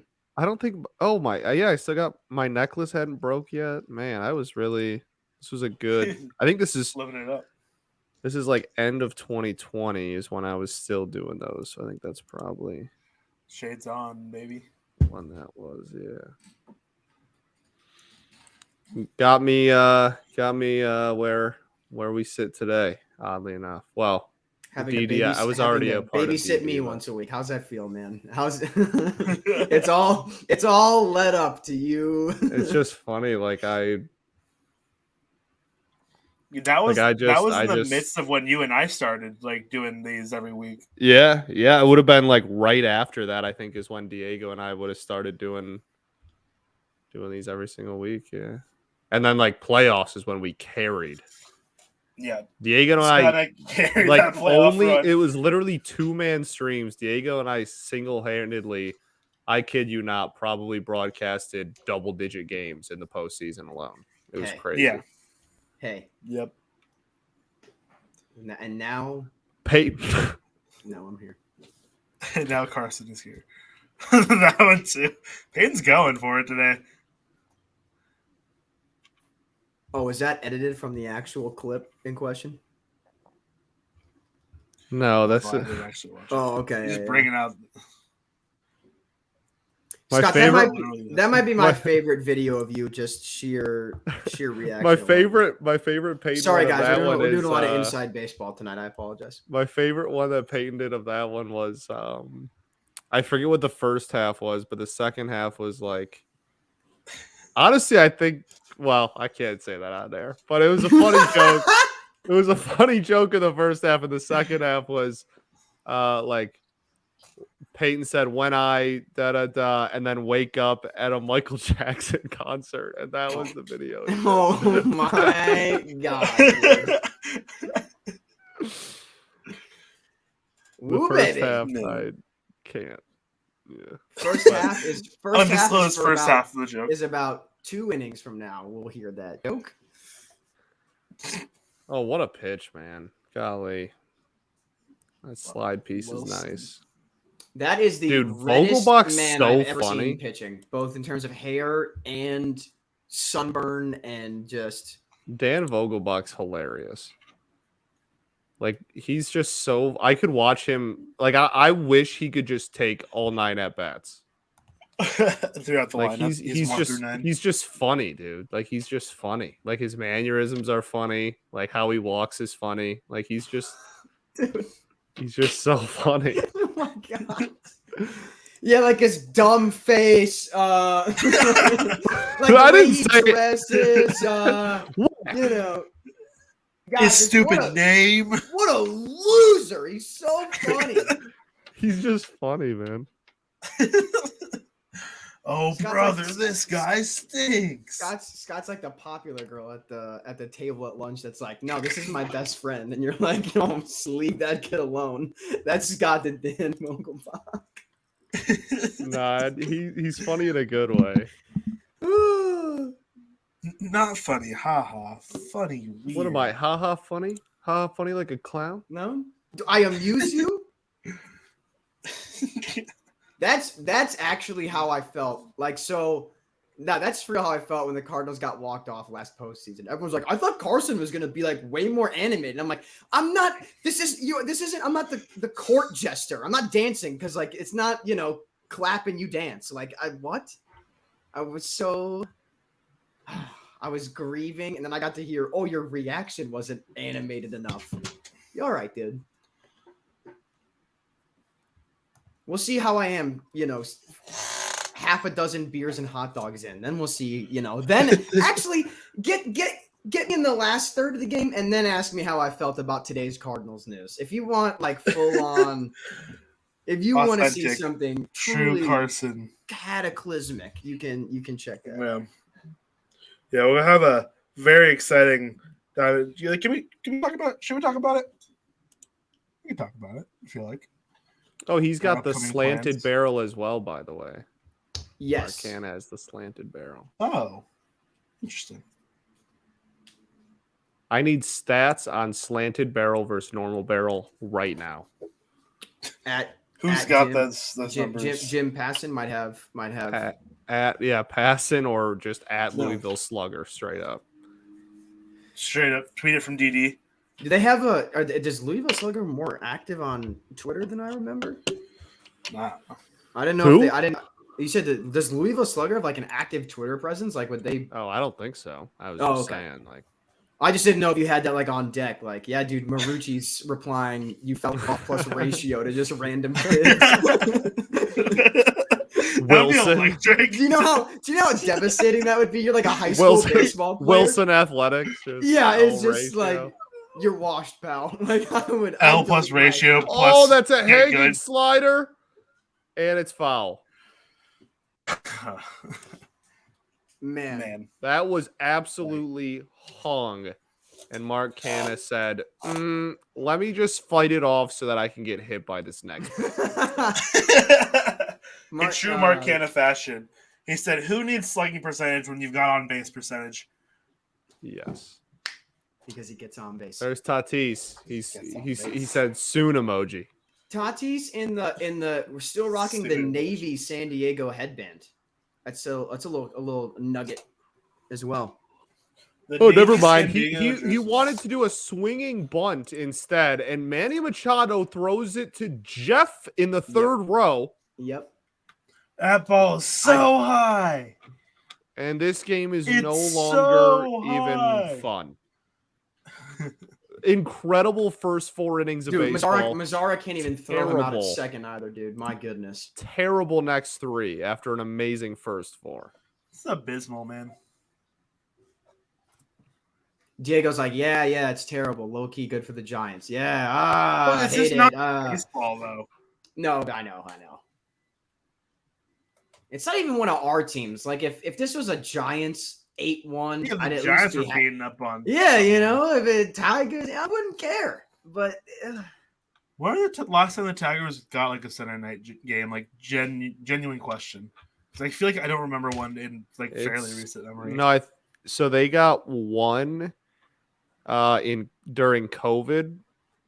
Like the 2020 COVID year, they got one. I don't even count that because I think they gave one to just like almost everybody that year because it was the COVID year and they knew fans couldn't show up. Mm-hmm. It's literally been like years. Like it's been like years. Probably since like the mid teens. I would imagine. I'm kind of surprised maybe at that fact, 2017. Only because of like Miggy milestone watch, you'd think that ESPN would maybe want to have one that, like on their programming. I know, like, you know what I mean, like that. Yeah, ESPN but doesn't care about baseball. But that's so like, I don't know. Like he has to be at a certain amount of hits going into the weekend to like make you. Yeah, but they do that though. Like they're like the schedule for like 3 weeks from now isn't even finalized yet. Like they could gamble it, I guess. Plus, like if it was like a Tigers White Sox, then you could still have, like there's star power on both sides. There's rivalry game. There's star power on both sides. There's interesting storylines. Like I don't know. Honestly, like give me a game like a Sunday night baseball. Marlins. Yeah, no, but like I'd 100% watch like a Sunday night baseball. I was like this year's Detroit like Tigers versus this year's Oakland A's. I'd watch that. That feels like Diego's like I would watch the shittiest Sunday night baseball. Most of them are like this anyway. At least that way, it'd probably be like a slugfest of sorts. Give me Nationals Reds on Sunday night baseball. That's probably something. Considering the Field of Dreams games is Cubs Reds, like I mean, They'll do Yeah, that's it. gonna be awful. I just want to feel something when I watch my baseball team again. Riley Green's cool. Mm-hmm. Is Torque back up yet or no? No. Scott, of the theories you laid out, about Torques when he'd get called back up and stuff, I obviously you know more than I do, but I really only thought that he would have been. I don't know. In my head, I was like, I could see him back up. I think they'll give him another week, and then he'll be back up. That was my prediction. That's what I thought. He'd get a week and a half. You know, I truly think it's gonna be like pretty strictly performance based. I mean, he was terrible, dude. Like he was horrible. So I don't think it's time based. I think it truly is going to be performance based. Like he's going to have to go on like a 2-week stretch where he has a 900 plus OPS down there again to get called back up because he was horrible, rough.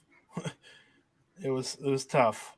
I'm added about Daniel Vogelback highlights and banter. Like, this is just, I don't need that in my life. I don't need that. I never have, and I never will. Orioles will be on Sunday Night Baseball for August 20th for the Little League Classic. That is a great Saturday. That is a great tidbit. I just checked.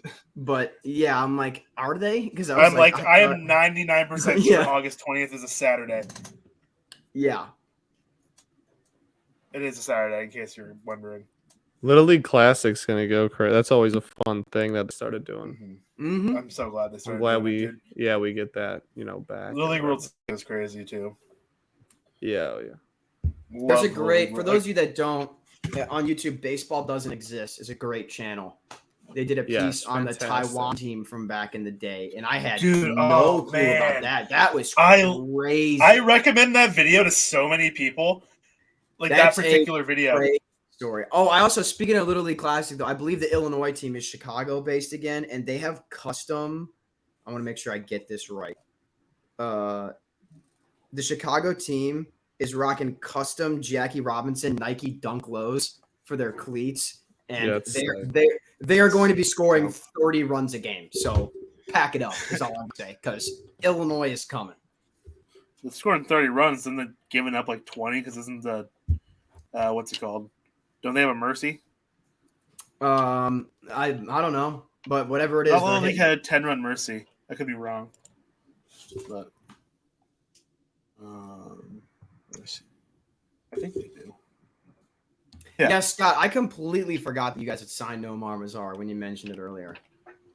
Like I completely dropped out of my game. It was half a year and he wasn't good, so.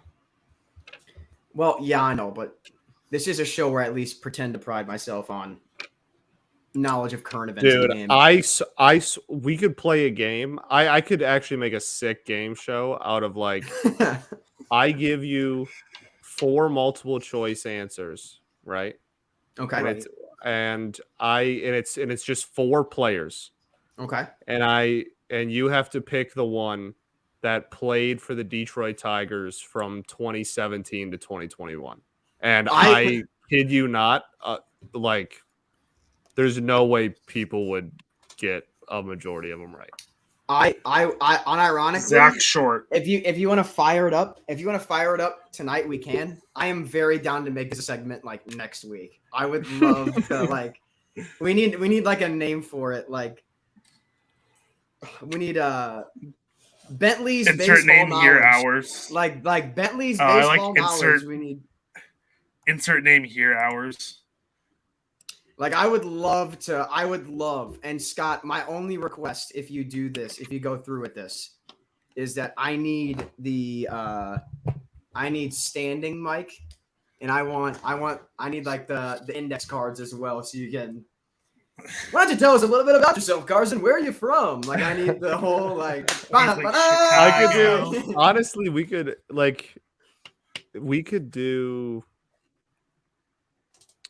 do from. Or we could just do who he played for, but did he play for the Tigers? This is right. Yeah, true. Actually, no, you're right. That would probably be because not even multiple choice. Tigers. We just have a list of players. Yeah, we And should it's just, do. did they ever You play know for what? them or Hold not? on. We want to do a little. I'll do it right now. If A you little. want I'd me say to. a little trial run. We'll play. All We'll right. come up with our own segment, but we'll copycat one for now because this game stinks. We're gonna do a little who he play for. If you're in the chat and you would like to try and guess along, you're more than welcome to. What I'm going to do for this is I'm going to pull up The randomizer on. I'm gonna pull up Savant of like show me a random player. Random player. Also, random other thing before we start this, because I looked at the Little League World Series mercy rule, and in the rule book it says or on the website, it's like this should not be called the mercy rule or slaughter rule. It is the run rule. That's on the website. I think mercy rule is actually fair, like a good way to describe that. Slaughter rule, I understand. I maybe understand why we're. Yeah, but I thought it was interesting because it's on the official littleLeague.org website. So I just thought it was interesting to note. All right. You ready for your first player? Our first player. Peyton, the way that I'm doing it is I'm using I clicked on a random player's page and then it gives you a similarity score. So players that are like what their production has been similar to, and I'm going to be picking some unlikely names out of that. I can also do the show random video clip, which would then lead me to show like a random random player. Would give me a random player. That would probably be a better way to do it. Our first answer, definitely not going to give that away immediately. Our first player is Jackson Stevens. Who he play for? Jackson Stevens. Jackson Stevens. He's got a 97th percentile on curve spin on Savant, by the way. Having a decent year. Isn't he in the Braves pen? Isn't that a Braves guy? Scott, do you have an answer for me? No. I think it's Diego is correct. That is indeed who he play for. It is the Atlanta Braves. Nice. All right. Let's see. How can I get this the fastest? I think he's like an awkward middle reliever guy. Like, not awkward, but like he's like not the closer role, but like the setup. He's like the 6th inning guy, I think. All right. Our next player is Rico Garcia. Rico Garcia, who he play for? Sounds like a Marlin. Like you said, sounds like a Marlin. I'm waiting for one of these to be like, oh, he's a Giant. That's what I would want. No, I'm not. The next player is Miguel Cabrera. I think Rico Garcia, who he play for? Orioles in the chat. There you go. Orioles then. Peyton is correct. Rico Garcia is an Oriole. How many innings has this dude played? Like, he who pitched is literally this? Today against the Yankees. I think that's why Peyton has that. How many innings does he have on the year? If it's more than 20, I will wear a Cardinals jersey all week next week. Well, he has 4 on the year. Okay, so let's grow up. He pitched today. I was watching the game and I was like, I've never heard of this guy. So it came to mind for who he played for. All right. It was that was the idea I had in my head. Fair. All right. Next up on the list, we have. Ooh, I feel like that Padres are scoring at least. Also, Scott, I have to make these like super obscure because this is like our job is to like know these people's names and like where they are. In my defense, Luis Garcia, who he play for? The batter, I should say. Does he not play for the Padres? Luis Garcia. Diego, who he play for? Oh no, the pitcher plays for the Padres. Yeah. There's yes and no. There's another Luis. Are they both Padres? There's That's why I said the batter. That's why I said the Luis batter, Garcia. because the pitcher I think of the first two we thought of. Well, were yeah, Brewers. the Padres. The Astros obviously have one of them, and like Correct. I'm assuming you're not talking about him. Then the Padres have another.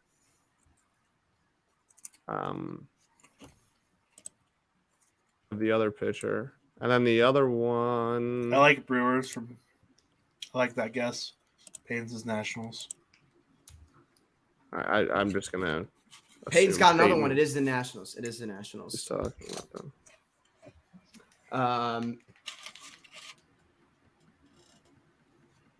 Oh. Yeah, okay. He's played enough for me to ask this question. Calvin Mitchell, who he played for? I'm fairly certain Calvin Mitchell. No, maybe he's not. I was very confident for the first half of that sentence. I was gonna say the Mariners, but I don't think that's right.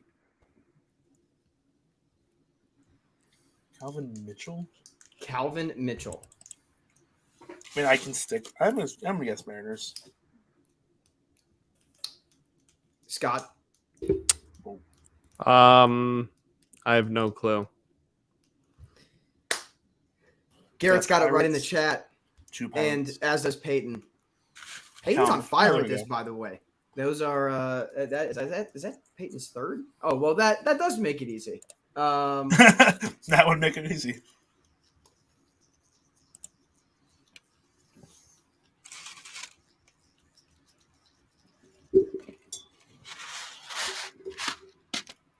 I don't like any of those options. I was looking at a whole team, and I'm like, wow, that's like shockingly predictable. It was the Rockies, by the way. I assume they would have had like way more like individual random guys play, and they have not at all. Yeah. Kyle Crick, who he play for? Pirates.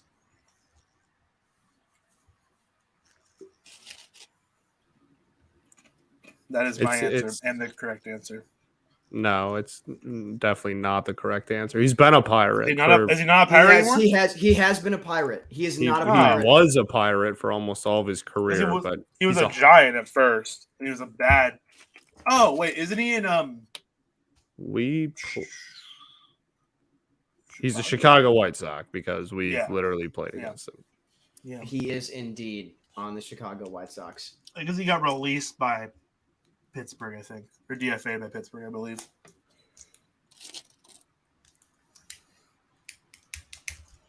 He was a Giant, not a good Giant either.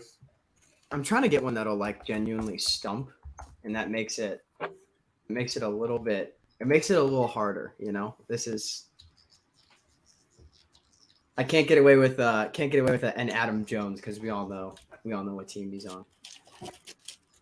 Yeah, the Arizona Diamondbacks.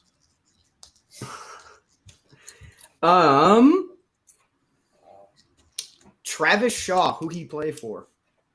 Oh wow, it's not Toronto anymore.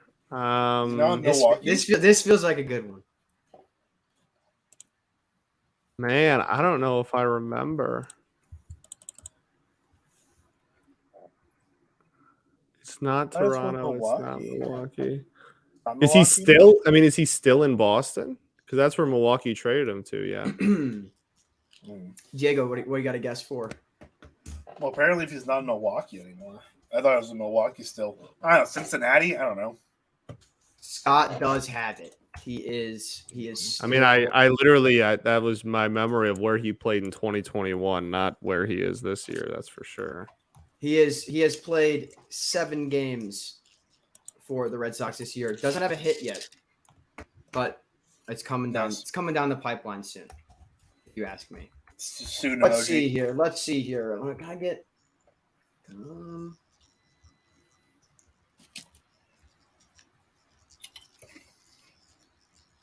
Nomar Mazara.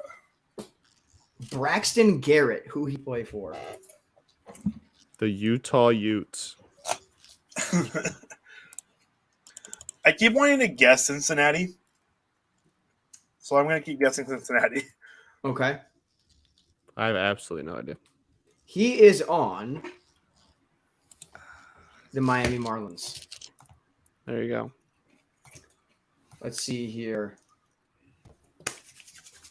Can I get another stumper? It's tough because when you guys guess teams, I'm like, this would be a great guess. I'm like, this would be a great team to then go to. And I'm like, I can't just like hop straight to that team. Then I feel like Me guessing Cincinnati every guess, so you're like, man, let's do it's eliminating, Like, well, I mean, you're probably gonna know too, because like if you weren't a Giants fan, like Donovan Solano's a good he is a red shout, but you would know where he is. I do know where he is. It's Cincinnati. Many are saying Jan Gomes, who he play for.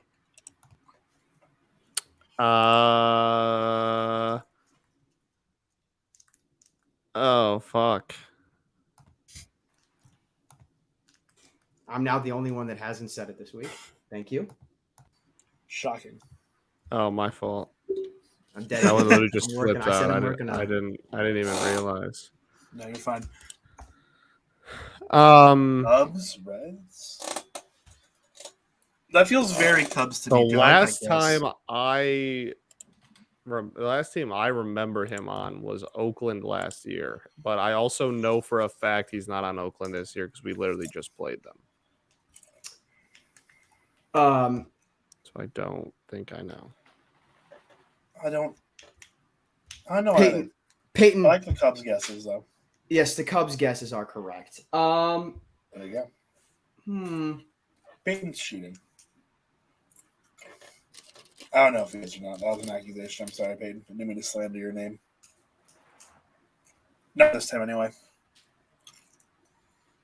Brandon Laird. Where is he playing? Who he play for? Is he related to Gerald Laird?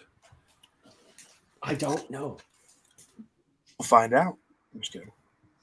Yeah, Brandon Laird is still playing Major League Baseball. Brandon Laird, who he play for? I don't believe you that he's still Cincinnati. in the league. I'm getting in. Is he international? Is he playing He is. Oh. It's the Guangdong Tigers. Ni hao. Is it actually? No, it's the Chiba Marine. Oh, Mexico. But he's from Mexico, but he's playing in the NPB. Peyton requested I get off a Guangdong Tigers joke. There we go. Okay. That's actually where Peyton was interning while he was fired from us for about 6 weeks. Fun fact. No, he's yeah. Is he still fired? That's news to me. Well, it's not my call to make. It's not ours either. Pedro Baez, who he play for? Your mom. Oh. Who do you play for, not who do you play with? Not seeing that on his transaction page.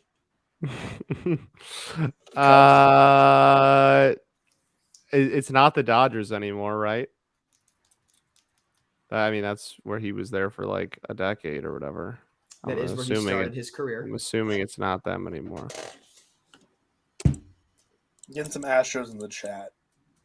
Okay, there you go. Astros then. He is indeed an Astro. How many innings has he pitched for the Astros this year?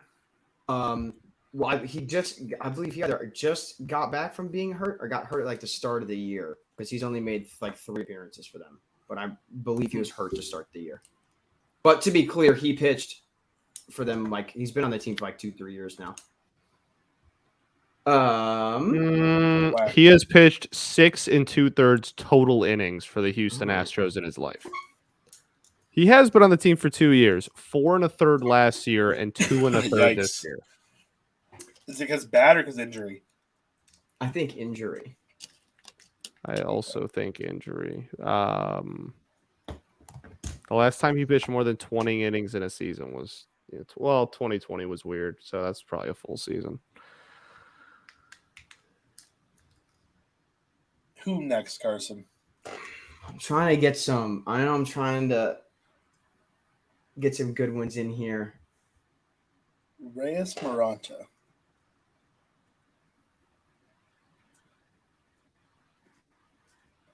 Jonathan Heasley, who he play for?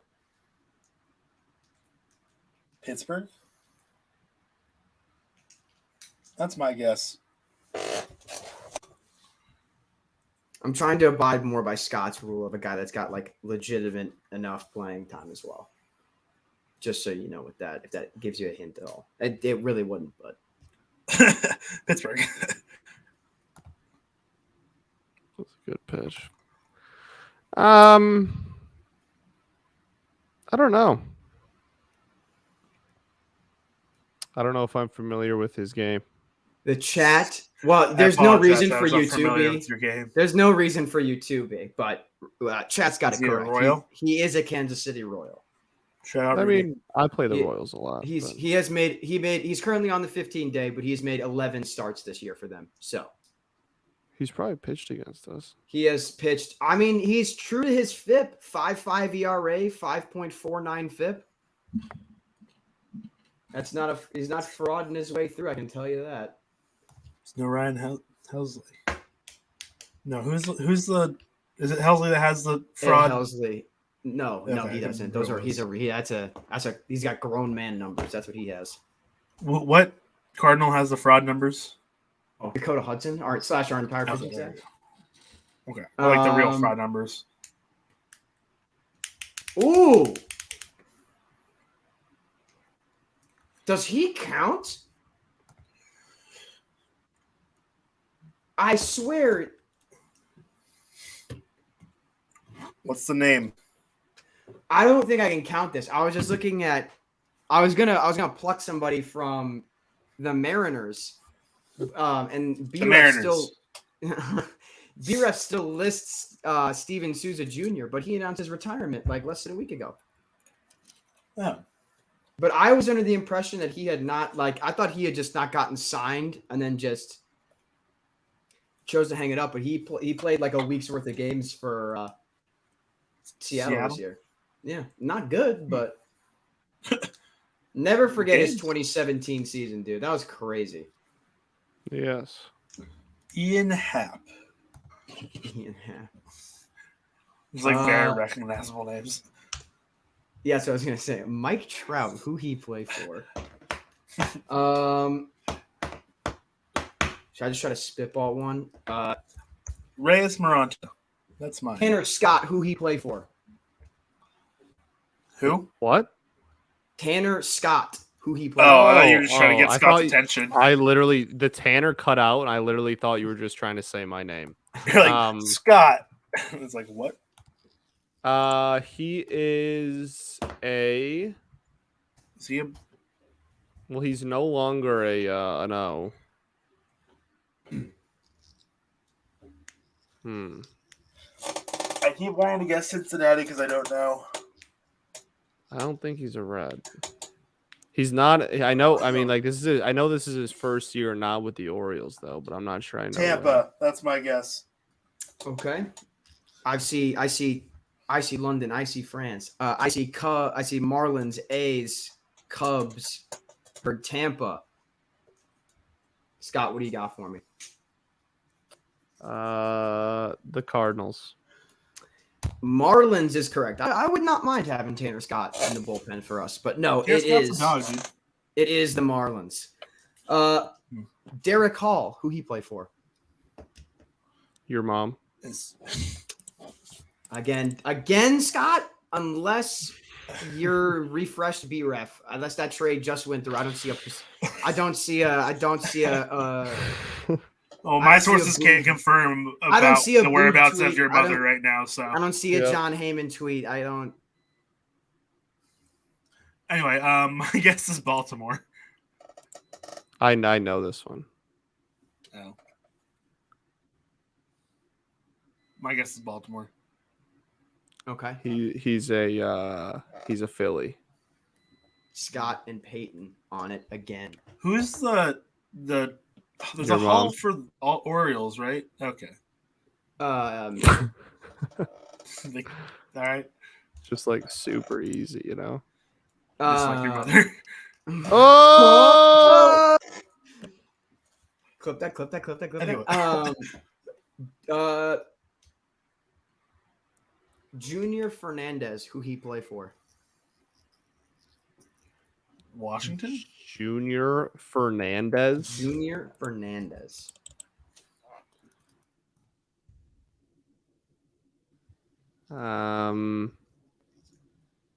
This is his 4th season in the big leagues. All right. He knows way too much. He's a Cardinal. I mean, I'm also pulling up all of their information. Like, Yeah, well, this this is the first time all night we've heard, hey, this is his 4th year. No, I gave you the same information about the Kansas City starting pitcher. I said he's started a decent amount of games. That is not the same as he's been in the league for 4 Yeah, years. he's definitely a Cardinal. Yeah, so you see how the Cardinal. backtrack? Yeah. He is a There Cardinal. we Well, go. I mean, I'm trying to make it a little harder. All right. He's been having a good year, though. 1.26 ERA in 14 innings out of the pen. Love to see it. It's not bad. He's Not an bad at all. OOTP goat, bro. Dude, there's a save I have. He turns into God. I have a sim with him where he turned into an 80-80 5-star closer, but he had 45 stamina, and he wanted me to, when he hit his 6 years of service, I was like, I'll just throw a bag at this dude and like have him be my closer forever. And then he said, F you, I want starter money and I want to be a starter. Oh, and he wanted like 270 mil because he's an 80-80, right? Like he's an 85 star. And he literally had 45 stamina. And I was like, no. So then the Dodgers gave him a bag and he went there and he's been like mediocre, like as a starter for like 3 years. I have a Cardinals save in OOTP 21 where same deal. He comes up and becomes like a 5-5 reliever. He turns into so good in the game. I left his role as like stopper, and no joke, he made like 1,200 appearances as a reliever for me. Like I was throwing him like 95 to 100 games a year. Like I would get like, you know, the Mariners have a meme where it's like no, you have to pitch your best reliever in like specific spots, and it's like Scott Service being like, Burr, it's Paul Sewald time. Like I was literally doing that. I would run my starter like 5 or 6 innings, and then every single time it was Junior Fernandez is throwing the next 2 innings, and he would throw like 2 innings, maybe give up 1 hit, strike out 5, and then like just shut it down. It was ridiculous. I'm pretty sure he broke the Cardinals record for like games appeared as like a pitcher. Like it was because I mean. He just, like Scott, like you said, right? He's got crazy good stuff, and he's got enough stamina to go more than 1 inning. So I didn't want to make him a closer. I'm like, he's just going to be my first guy out of the pen every time. Like he's just going to bridge it and just shut it down and be nails time in and time out. Yeah, he turned into a god in my sim. It was actually insane. I'm dealing with that in my OOTP save right now because I traded for Aaron Ashby, and he's a dog as a reliever, but he really wants to be a starter, but he's got 45 stamina. I'm like, I'm not doing that. It's like the same thing, like OTP poison darted Jordan Hicks as well. They like both are like, why am I not in the starting rotation? I'm like, because I traded for like I traded for Marco Gonzalez, dude. Like I kind of nailed down the starting pitching depth. You're taking the 7th and 8th. Like Marco Gonzalez, most mid starting pitcher in OTP. But exactly, he's like so affordable. That's the nice part. It's like very affordable, like definition of 5-starter. Yeah, like I'm gonna get 3.95 ERA out of you, but you're never gonna get hurt. So okay, I have a few names put together. Did they play for the Tigers or not? Yeah. Okay. I'm nervous for this one. We're gonna go first person. We are gonna go with Carson's mother. Answer no, is no. She did not play for the Tigers. Remember, she's a starting second baseman for the Cardinals. Remember, 10-year veteran. That's a deep stream reference. We're gonna go with 10-year veteran Alex Colomb. Was he ever a Detroit Tiger? Alex Colomb. Yes. He was almost a Cardinal, like very briefly. Yes, he was. I think. Okay. I think no. I think he's played for like every AL Central team except the Tigers. That's like my guess.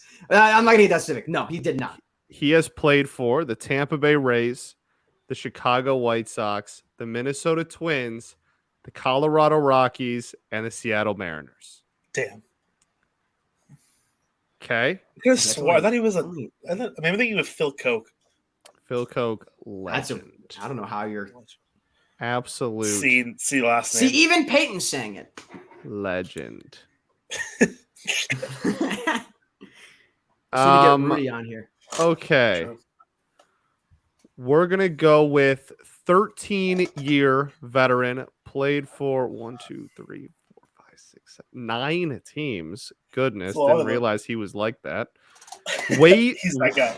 And Cardinal legend, may I add, Wade LeBlanc. Was he ever a Detroit Tiger? I'm gonna go. Yes. Bad times.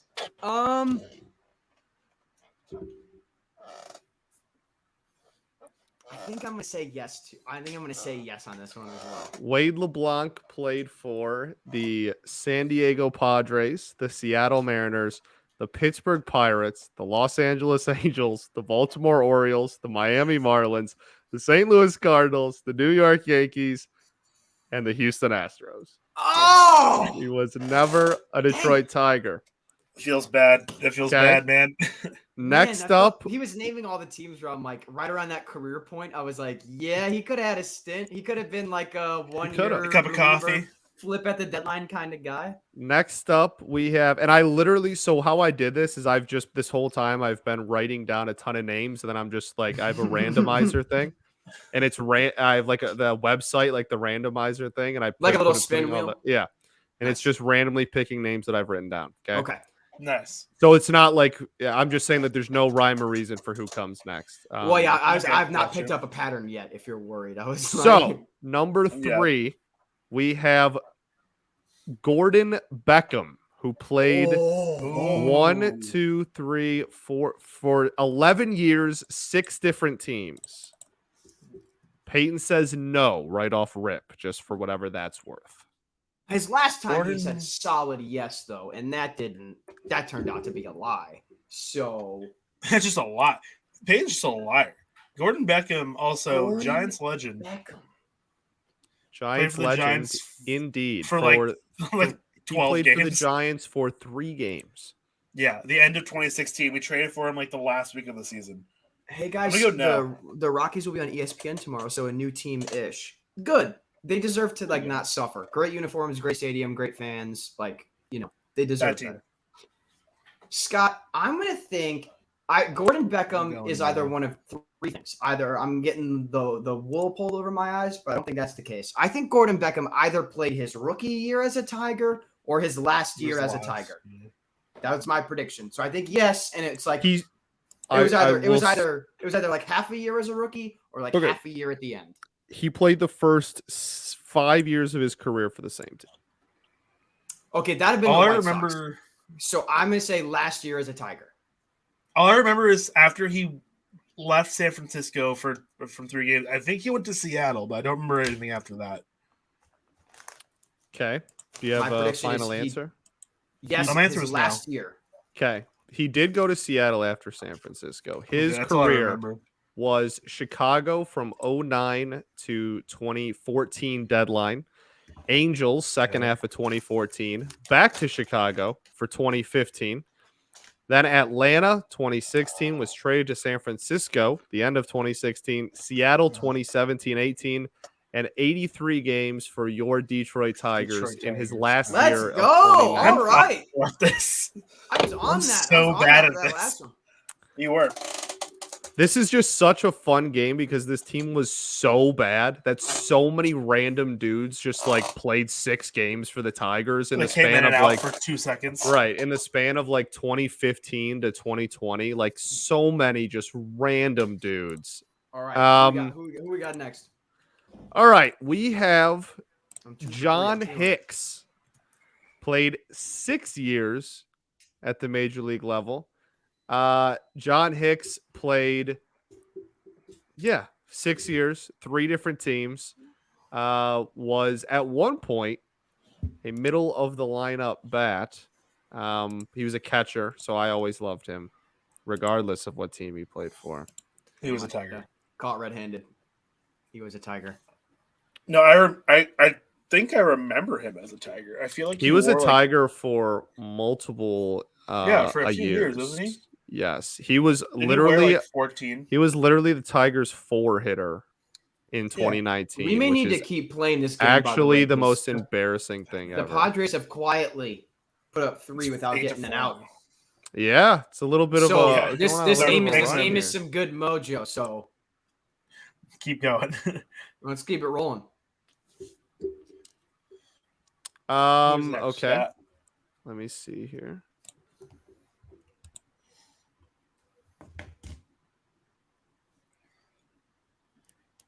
I'm actually not going to do him because I'm pretty sure I tweet about the fact that he used to be a Tiger all the time, and I feel like that's not actually a good one to do. If I would have said John Schreiber, you all would have. Oh yes, 100%. Yeah, I've been very loud and annoying about that one. You talk about him often-ish. Okay. Often enough. We have our next one. This man was a 10-year MLB veteran at the shortstop position. We have recently officially retired, I believe. Let me double check this. I'm pretty sure. Yeah. Officially retired like midway through, I believe last season was cut by the Nats and then just hung him up.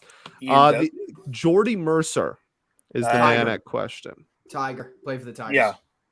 100%. Tigers. 100%. He went from played Pittsburgh to Detroit, right? 74 games for your Detroit Tigers. That's weird that you and I remembered that. Jordy Mercer. 74 games. In my head, it was like 3 years.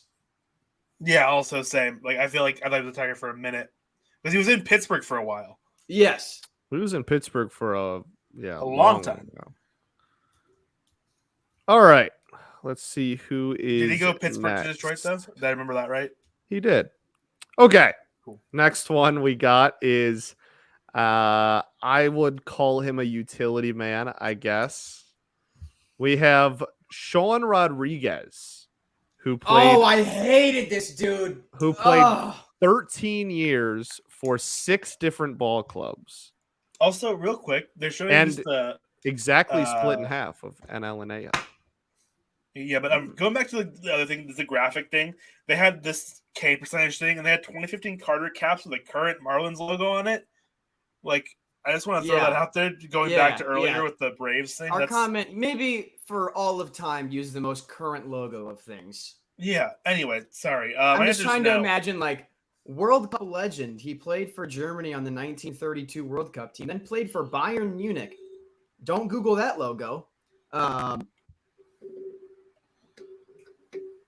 Sean Rodriguez. I hated this dude on the Pirates. Sean Rodriguez. With his disgusting greasy hair, dude. I hate it. So he played for the Pirates. He did play for the Pirates for multiple seasons. And then like pretty much every other team he played for was like a cup of coffee, which is why it gets pretty difficult. Diego, Sean Rodriguez is in my like he had a double eyebrow slit like mentally. Oh, like, no. Mentally? Okay. Even if he didn't have one for real, like he had one. Scott, I don't know, and I'm going to say no. I hope that that's correct because I do not wish Sean Rodriguez on anyone. I'm also guessing no. You clearly you don't wish him on anyone. I watched a team lose 114 games. Sean Rodriguez played for the Tampa Bay Rays, the Pittsburgh Pirates, the Los Angeles Angels of Anaheim, the Philadelphia Phillies, the Atlanta Braves, and your Detroit Tigers. The Miami Marlins. Let's go! There we go. There you go. Come on. Never having getting hot. Or don't let us get hot. Scott, I'm so happy for you that you never had to even like have a what neutral a play interest. at second base in this game, by the way. I believe this is where I'm about to. Oh, shocker, dude. Eric Hosmer once again. Does Diaz get a save then if he gets this last out here? Yeah. Merchant. Hilarious. Or he should, right? Because he came in down by 4 with 2 runners on. Wow, McNeil really up 4. Sorry. Man, McNeil scooped that up like a raccoon or a rat in the garbage, depending on who you ask. A raccoon or a rat. Depending on who you ask, however you want to play that phrasing. All right. Hit us with it, Scott. Who we got? Let's see here.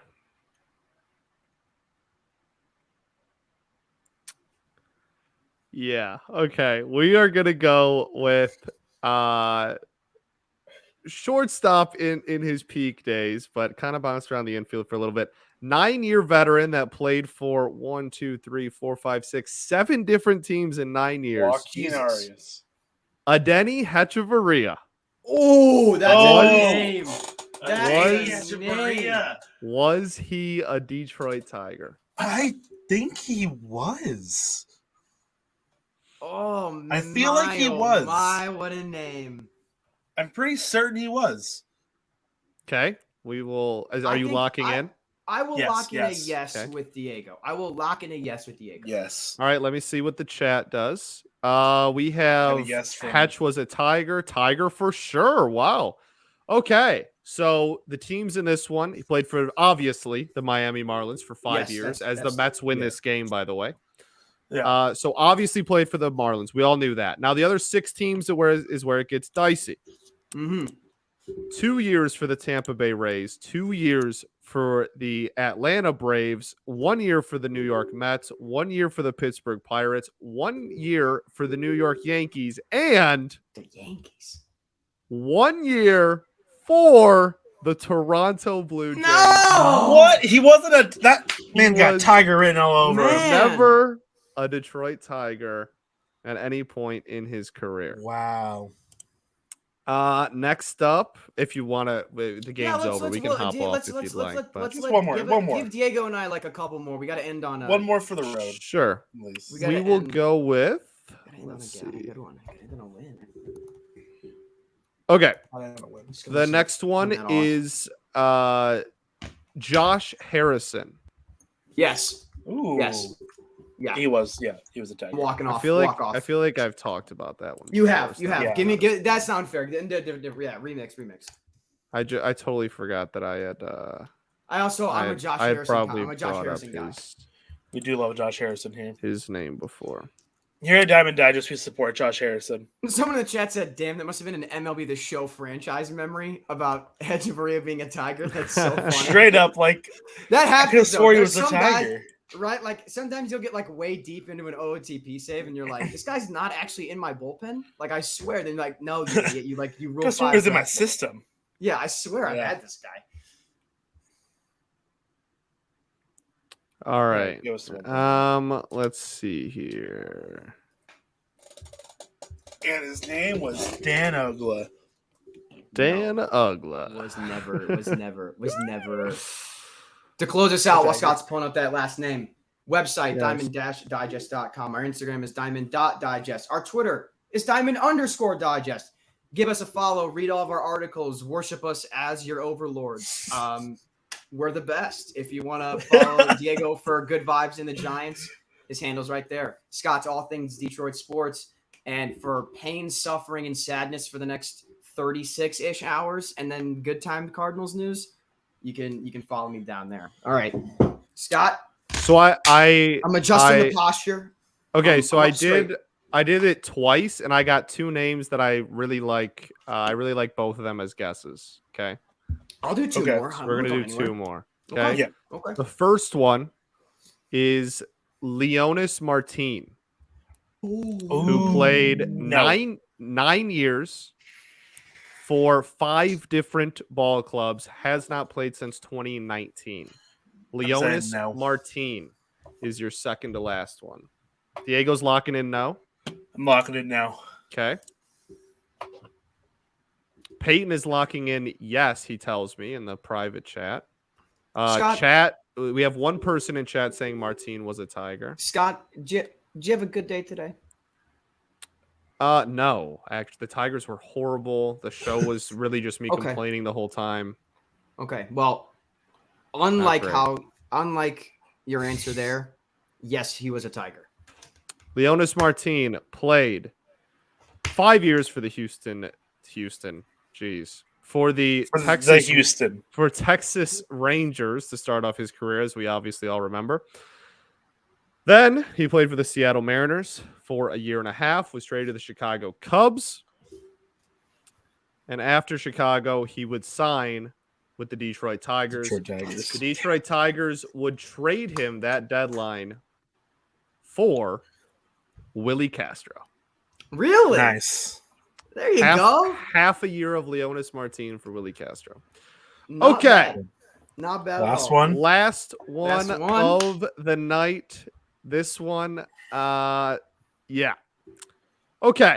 Last one of the night is Pete Kozma. Oh, no. If I get this wrong, I won't forgive myself either. He played 8 years. Oh, my God. Yeah. 5 of those 8 were obviously with the St. Louis Cardinals, but he would then play for 5 teams in his last 3 years. 4 teams in his last 3 years in the league. I have an answer, but I want Carson to answer first. Was Pete Kozma ever a Detroit Tiger? I'm going to lock in.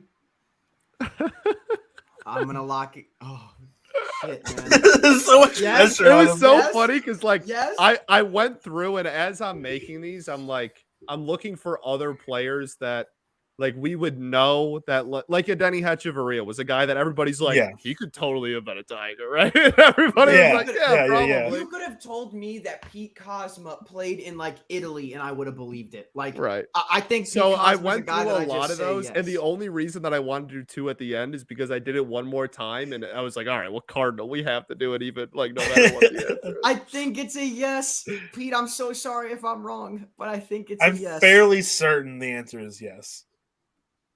I have no clue, man. Because I think he went. He said 5 teams total, right?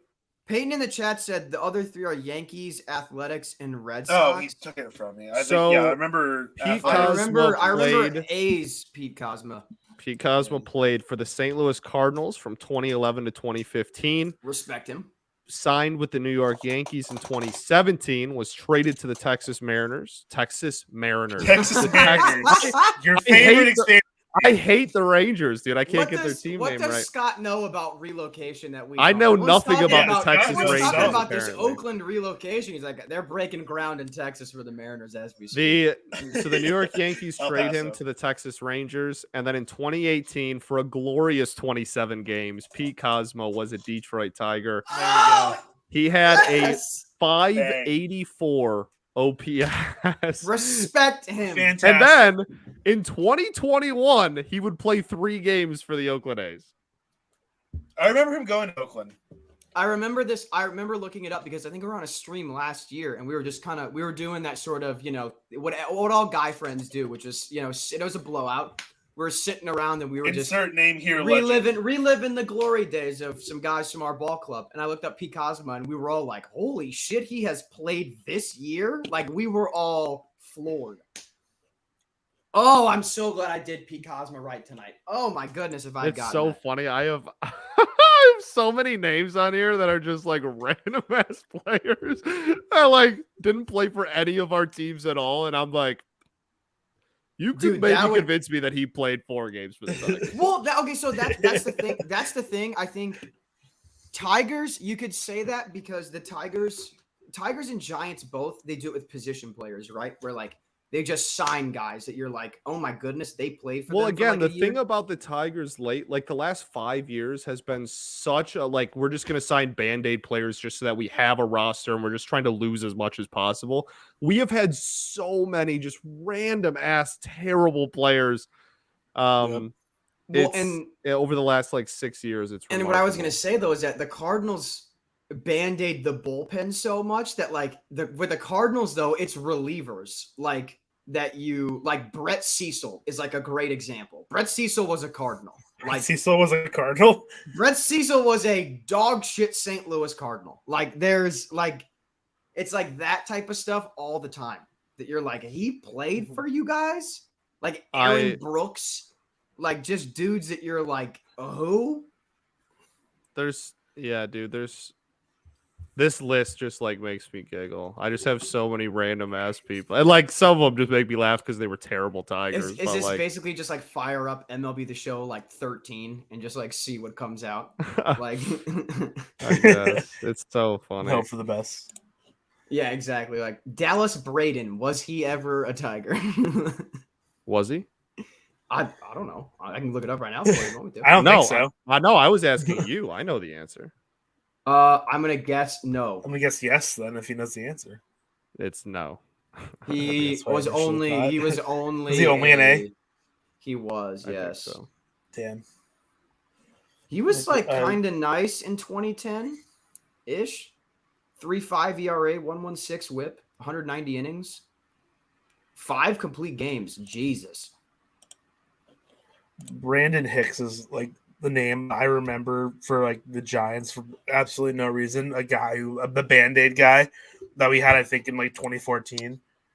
Man, I'm Like gonna give a second really base. niche reference because I know my We have a friend is whole watching. team, dude. This is so funny. Looks like another homer by Vernon Wells. Dude, that like mid-aughts Jays team right before they changed back to their good logo. Well, I take it back. They're like that like mid-2000s Jays logo does go hard in Brennan Bosch, respect Brennan Bosch, Peyton. Excuse Yeah, you. whoa, respect hey. the GOAT.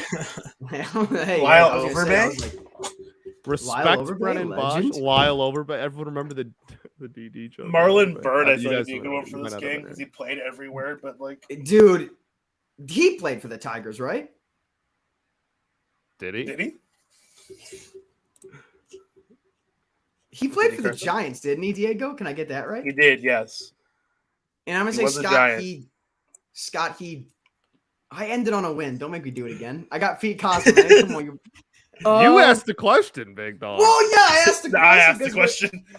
All right, so Cubs, Phillies, Giants. He was on the Rangers at one point, right? He was a Nat.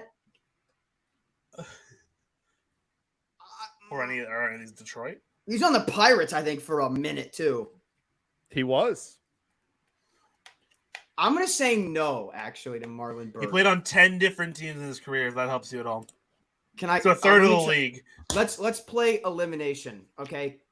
Cubs, Giants, Phillies, Pirates, Rangers, Mets, Cleveland. Did I say Nats already? Nationals. I know he was on the Nationals. I might be out after that, but I don't think one of those two teams left is Detroit. I don't think he was a Tiger. He was Is he a not Tiger, Scott? a Detroit Tiger. What were the two that I missed? Did I get them right? You missed. Let me see. Boston, Cincinnati. Oh, he was a good red. I'm pretty sure. Yeah, I think he was too. That's why I'm beating myself up a little bit over that one. Oh, maybe not. He was fine. 98 OPS plus. Yeah, that's solid. How old was he? This is in 2015. I was gonna say, you give me a number that's over 33. So it was like 36. I was gonna say, I'm like 98 OPS plus at 36. That's solid, actually. Anyway, now the game's been over for like 10 minutes now. Thanks for hanging. I mean, that's listen, man. You watch us because we get sidetracked and get into all the good stuff. All right. You want to watch the Mets win another game, or you want to hear us wax poetic about Lyle Overbay? Or do you want to play Was He a Tiger? Was He a Tiger is a great game. So I'm It going to say is. It's a great team to play. all of our links and handles are at back. the bottom. They're in parentheses. If you want to come back next week for not sponsored but willing to be, if you want to come back for Was He a Tiger, if you want to come back for a great mustache. You want to come back for we only get one a week and then use like 3. But Excuse me, there's been 3 tonight and none of them were for me. There's been only 2. Oh yeah, Peyton's wasn't out loud. Never mind. Yeah. I don't know. Hit our line. We're live every Sunday, 6 p.m. Best in the business. To slide do into it. Carson's DMs. I mean, He's not well, opposed to it, yeah. I plead the fifth. Anyway, come catch us next week. It'll be Cubs Giants, allegedly. If Diego's a liar, then slide into his DMs and call him one. Okay. And we will see you guys next week. Other than go baseball, perhaps? Anything else from you boys? Nope. Go baseball. Peyton or Diego or anyone else that wants to? I can't be Scott or I. Good night, ladies and gentlemen. Good night. I could just play it. It's not over. And then yet. we're still here. Yes. Don't leave this That's week. the best. That is the single best joke. That we got to keep that just running. It's just it says we're still here. The We're good night still clip, here. and then it's all of us just Just hold on. just